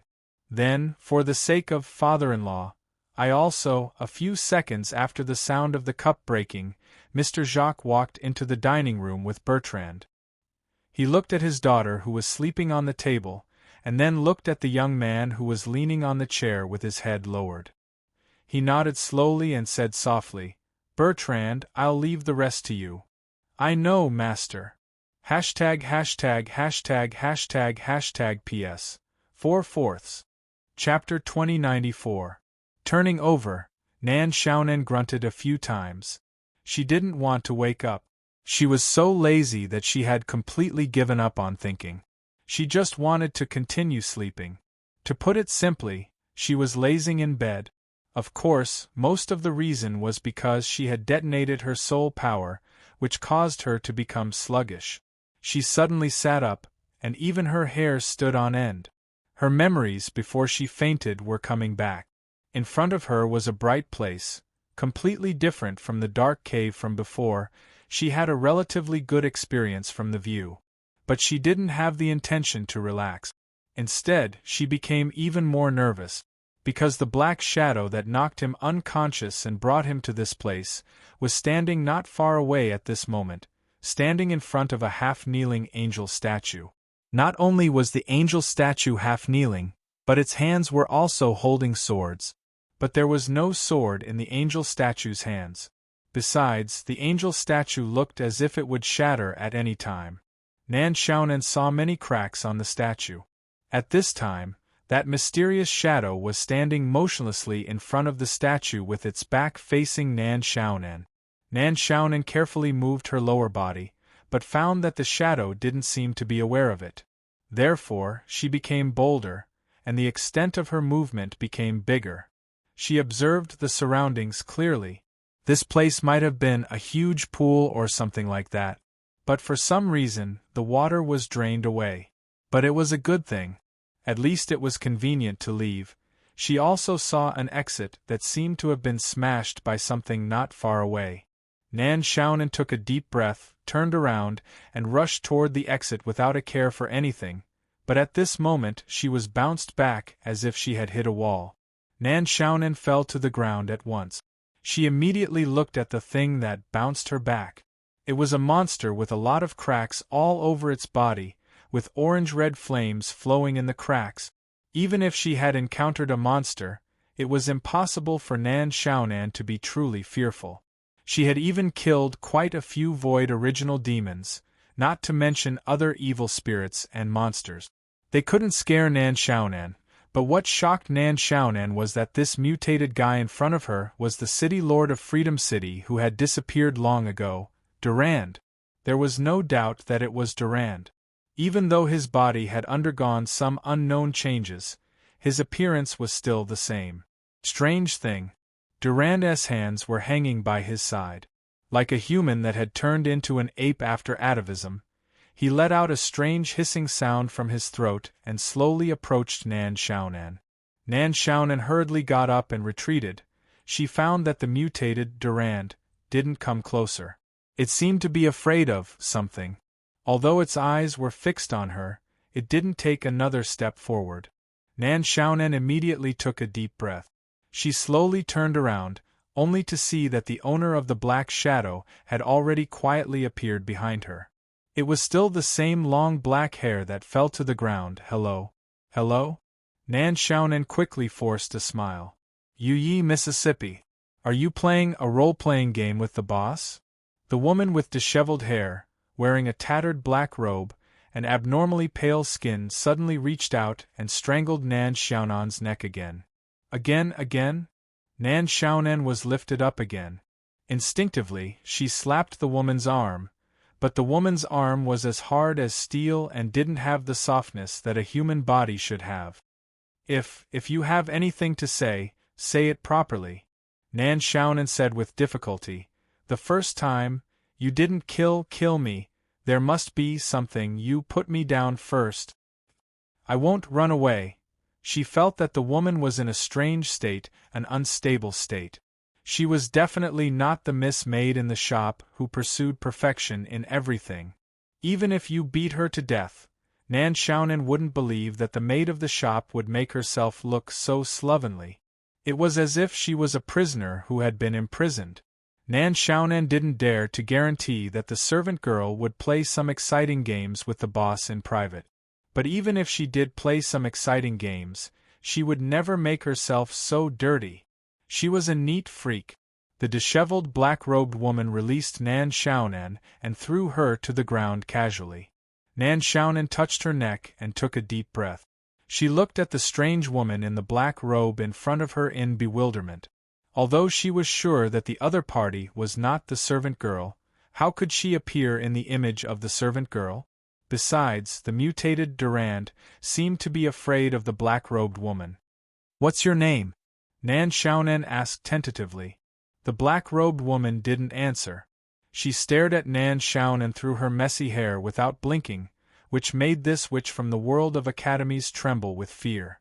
Suddenly, the black-robed woman reached out her hand and pointed at the half-kneeling angel statue that was full of cracks. Nan Xiaonan was startled. She frowned and asked subconsciously, "You want me to go to that statue?" The black-robed woman didn't respond. She still maintained the posture of pointing at the angel statue. Nan Xiaonan's throat made a gulping sound. She slowly got up, gritted her teeth, and began to approach the angel statue.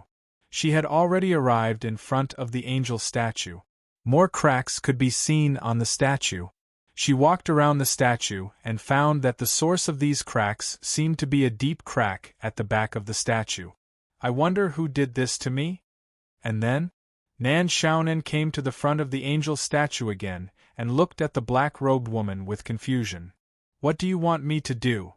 The black-robed woman blinked and seemed to be thinking. After a while, the black-robed woman suddenly looked at Durand. Durand began to tremble and even let out a chaotic and rapid cry. The black-robed woman's eyes instantly turned gloomy and cold. Durand roared. Then, as if it had gone mad, it madly crashed into the angel statue. Bang! A loud noise sounded. Durand, however, seemed to have hit an invisible wall and was bounced far away. Durand got up again and continued to roar as it crashed into the angel statue. Again and again, Durand was unable to truly collide with the angel statue.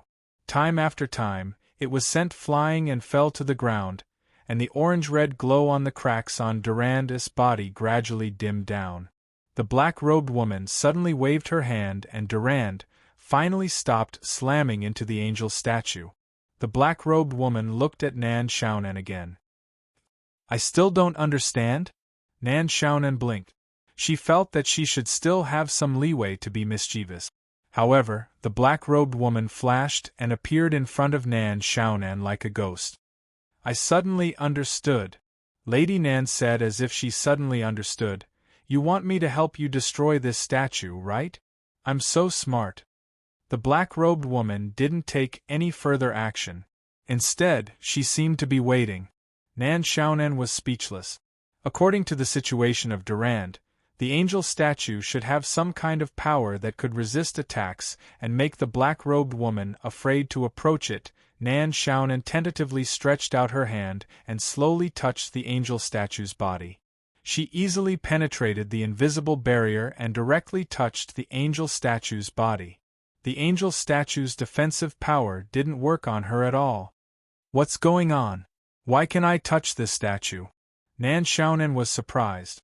She even began to crazily consume the stored heat in her body to stimulate the activity of her brain cells and improve her thinking ability.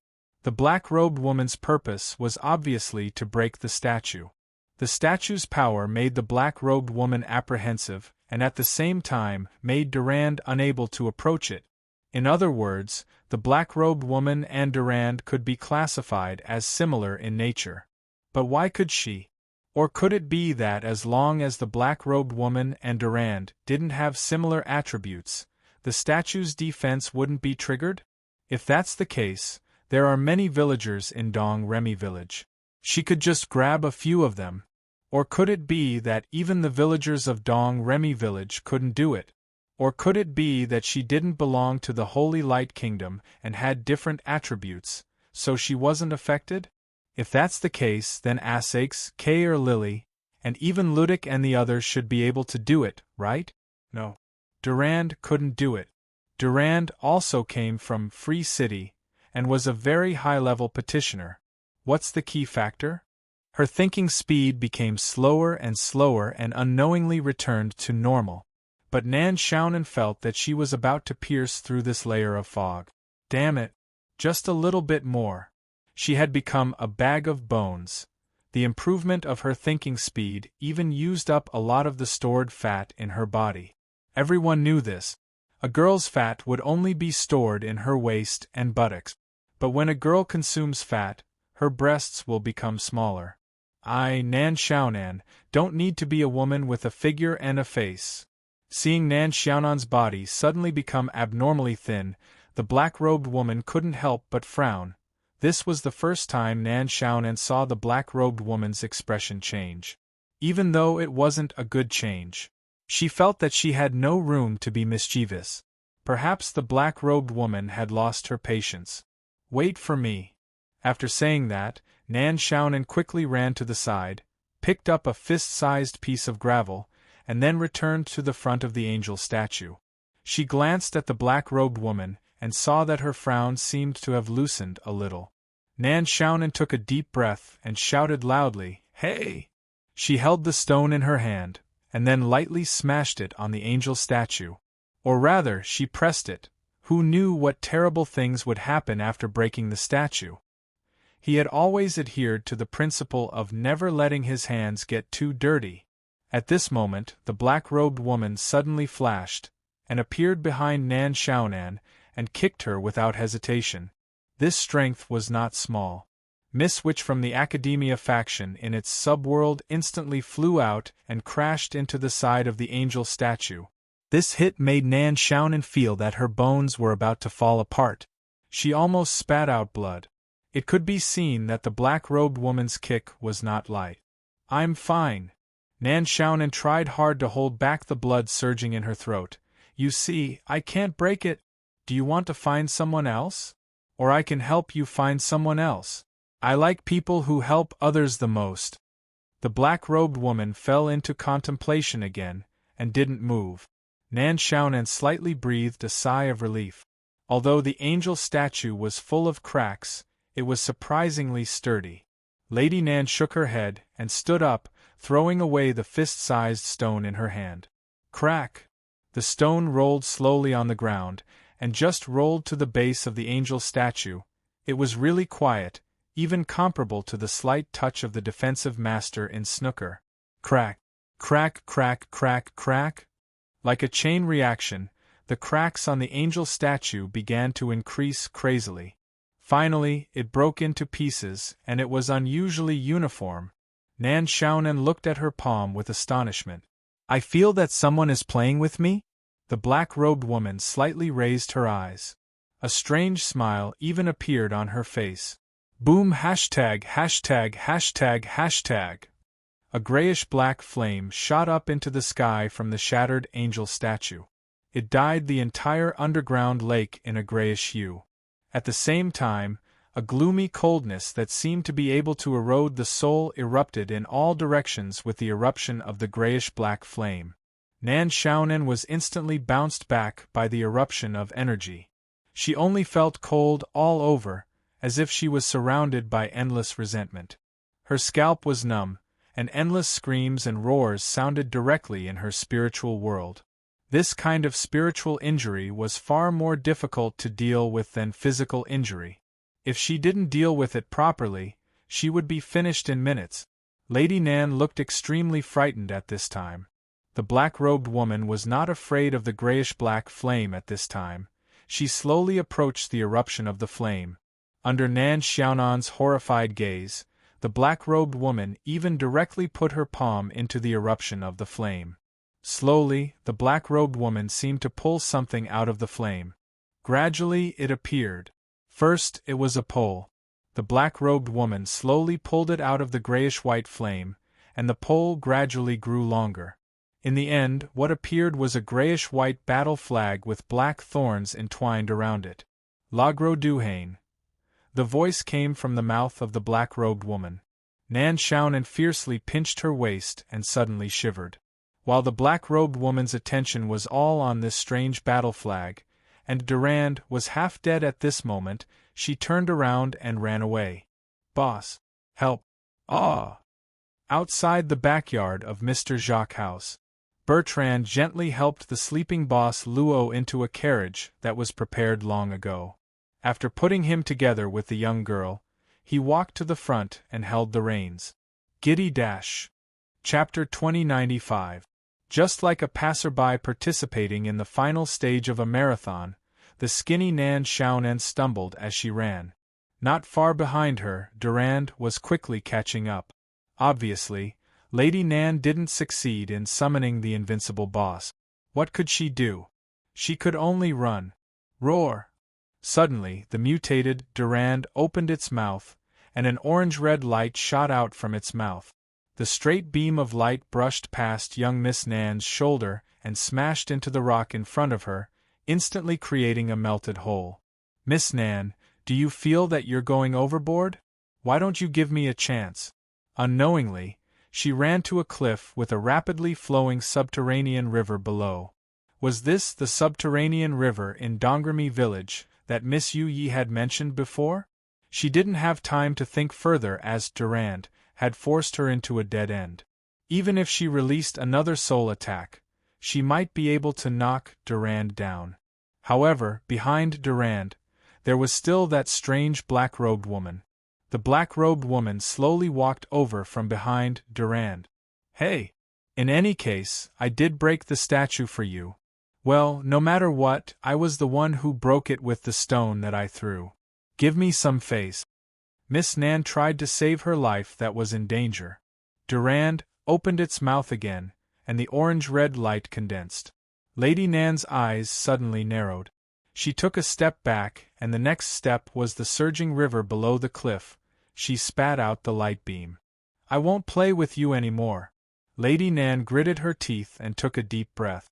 At the moment when the light beam exploded, she resolutely jumped down with the belief that the Black Soul envoys could be reborn after death.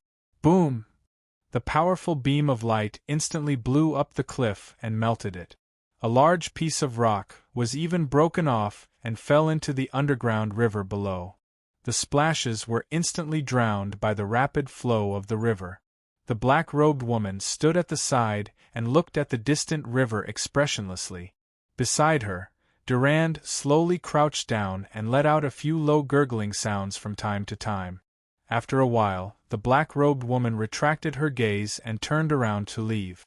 Durand, on the other hand, used both his hands and legs to quickly follow her. Her eyes, ears, mouth, and nose were all filled with icy cold water, but Nan Xiaonan still forced herself to stay in the water for a period of time before she dared to surface.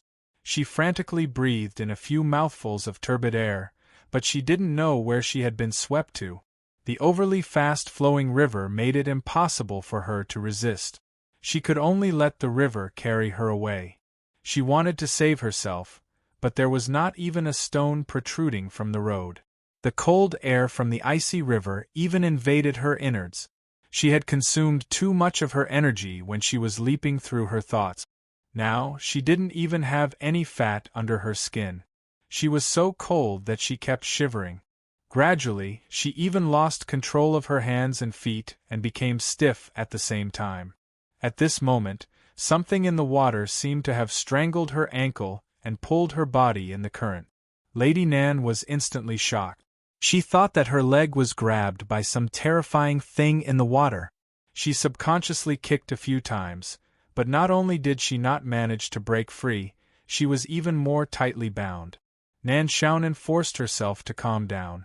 She realized that she seemed to be entangled by something. She tentatively touched her ankle. She realized that what she touched was not some strange creature, but a rope. It seemed to be a thick and long rope that stretched across both sides of the river. She pulled the rope with difficulty and slowly approached the river bank. When she finally reached the shore, Nan Xiaonan immediately collapsed on the ground. Her limbs were motionless, and only her chest was rising and falling rapidly. Finally, I'm saved. But who tied this rope? Nan Xiaonan slowly got up and saw that there seemed to be a piece of wood inserted into the rock wall in front of her. She staggered over and found that the wood turned out to be a torch. In addition, there was a small cloth bag hanging next to it, which contained some materials that could be used to make a fire. On the ground there was even a bag with some clean clothes, but it was a little small. But it seemed to be just right for her current skinny state. She doubtfully lit the torch to illuminate the surroundings, and then found a road. Someone used the underground river water to travel from upstream to here? Nan Xiaonan suddenly thought of something, but who would be so bored to do such a crazy thing? Shaking her head, Lady Nan decided to give up thinking.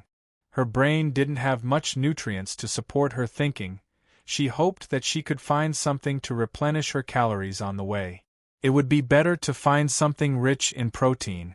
Then, she saw a small lizard crawling out from the crack of the rock. The carriage slowly stopped in front of Village Chief Charles's house.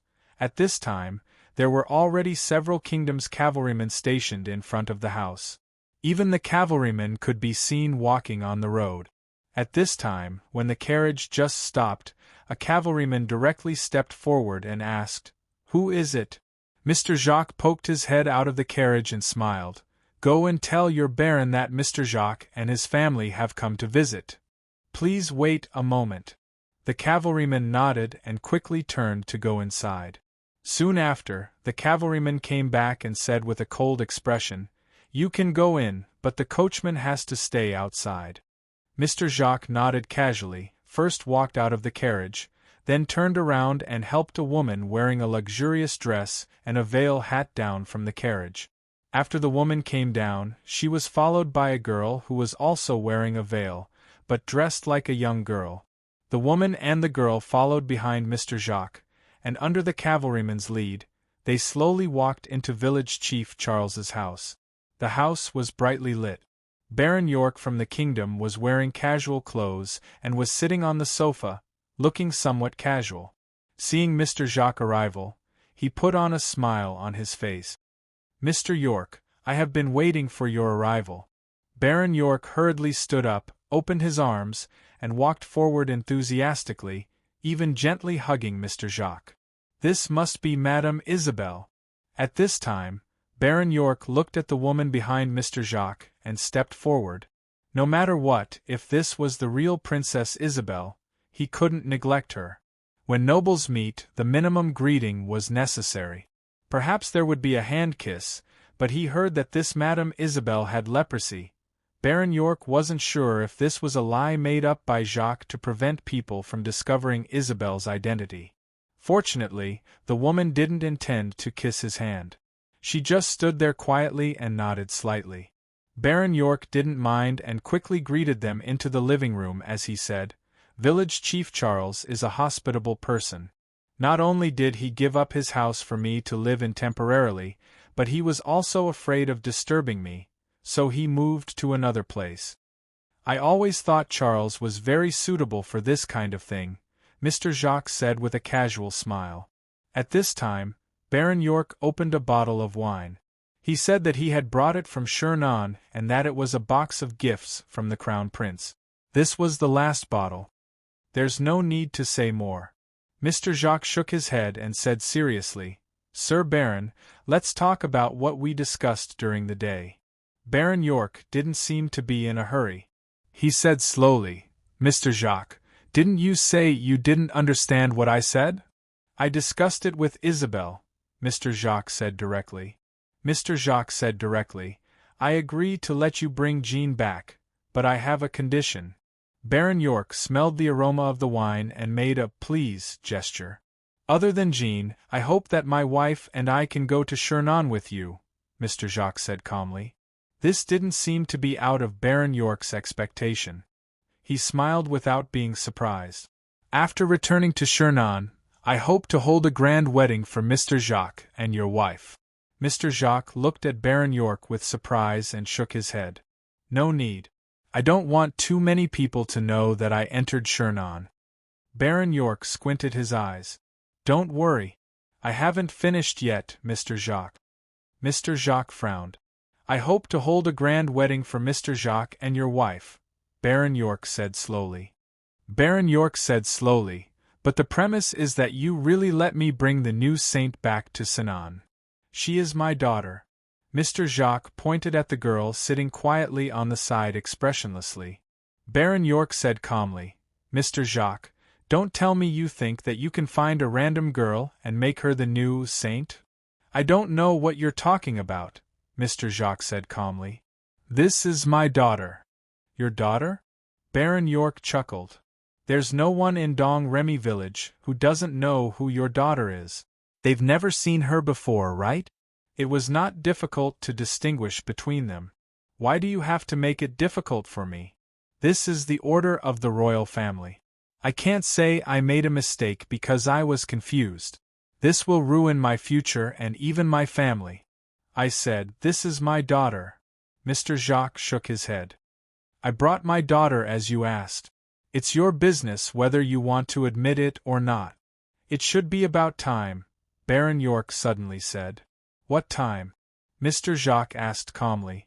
Baron York smiled and said, "The cavalry I sent out should be catching up to that carriage soon. I'm talking about the carriage that left from your back door not long ago." Monsieur Jacques exhaled slowly. Baron York shook his head and stood up. "You don't think that I'll do nothing, do you? Mayor Charles is an honest man. He even told me about your family members. I can't say for sure if this lady on the ground is Madame Isabel, but I'm afraid this lady is not the real Miss Jean." Mr. Jacques said, "If that's the case, then our family will leave now. It seems like there's nothing to talk about." "Don't worry." Baron York waved his hand and said, "Mr. Jacques, didn't you say you want to go to Shernan with me? Where do you want to go? After the carriage comes back, we can leave. In fact, I don't want to stay here any longer. There's not even a dancer here. It's a poor place." 6 cavalrymen pushed the door open and entered. They were guarding in front of the door. Mr. Jacques sighed again slowly and said, "Actually, you promised me that you would take us back to Shernan. Everything will be fine. Baron York, your wisdom may not bring you good luck." Baron York smiled indifferently and took it as a weak roar of a loser. He waved his hand and ordered the cavalryman who entered the door, "Take good care of Mr. Jacques and his family. After the carriage comes back, we'll leave immediately." With that, Baron York sat back on the sofa lazily, raised his wine glass, and shook it gently. He looked at Mr. Jacques in front of him with interest. This was an enigmatic man. His background was a mystery, but he was so talented that he had charmed countless noble ladies in Shernan. He had even taken away the princess of the royal family and eloped for nearly 20 years. Even after 20 years, this man still looked very elegant and charming. This man had a pair of deep blue eyes like the sea. He was indeed very charming. Baron York thought subconsciously. He looked at Mr. Jacques' deep blue eyes and subconsciously felt like he was looking at the real sea. He seemed to be caught in a whirlpool and gradually lost his voice. Suddenly, Baron York saw a pair of scarlet eyes in this huge whirlpool. The sapphire-like eyes seemed to turn into blood-stained diamonds in an instant. Baron York only felt a sense of suffocation that made it difficult for him to breathe. He even felt like his heart was being grasped. A scream suddenly broke the silence of the night in Domremy village. Baron York's spirit struggled out of the whirlpool. He had unknowingly broken out in a cold sweat and subconsciously asked, "What happened?" "I don't know. The sound seems to be coming from outside." A cavalryman in the room said quickly, "I'll go outside and see what happened." With that, the cavalryman pushed the door open and walked out. Baron York frowned and looked at Mr. Jacques again, but he found that Mr. Jacques had entered the room and even closed his eyes slowly. "Is it because of the alcohol?" Baron York subconsciously put down the wine-glass in his hand. Time passed slowly and Mr. Jacques still didn't move. Baron York was about to speak, but the cavalryman who went to inquire hurriedly knocked the door open and entered with a panicked expression. Sir, you better come out and see." The cavalryman said in horror, Something strange happened." "What's the matter?" Baron York stood up impatiently. The cavalryman said, "The villagers outside have become very, very strange.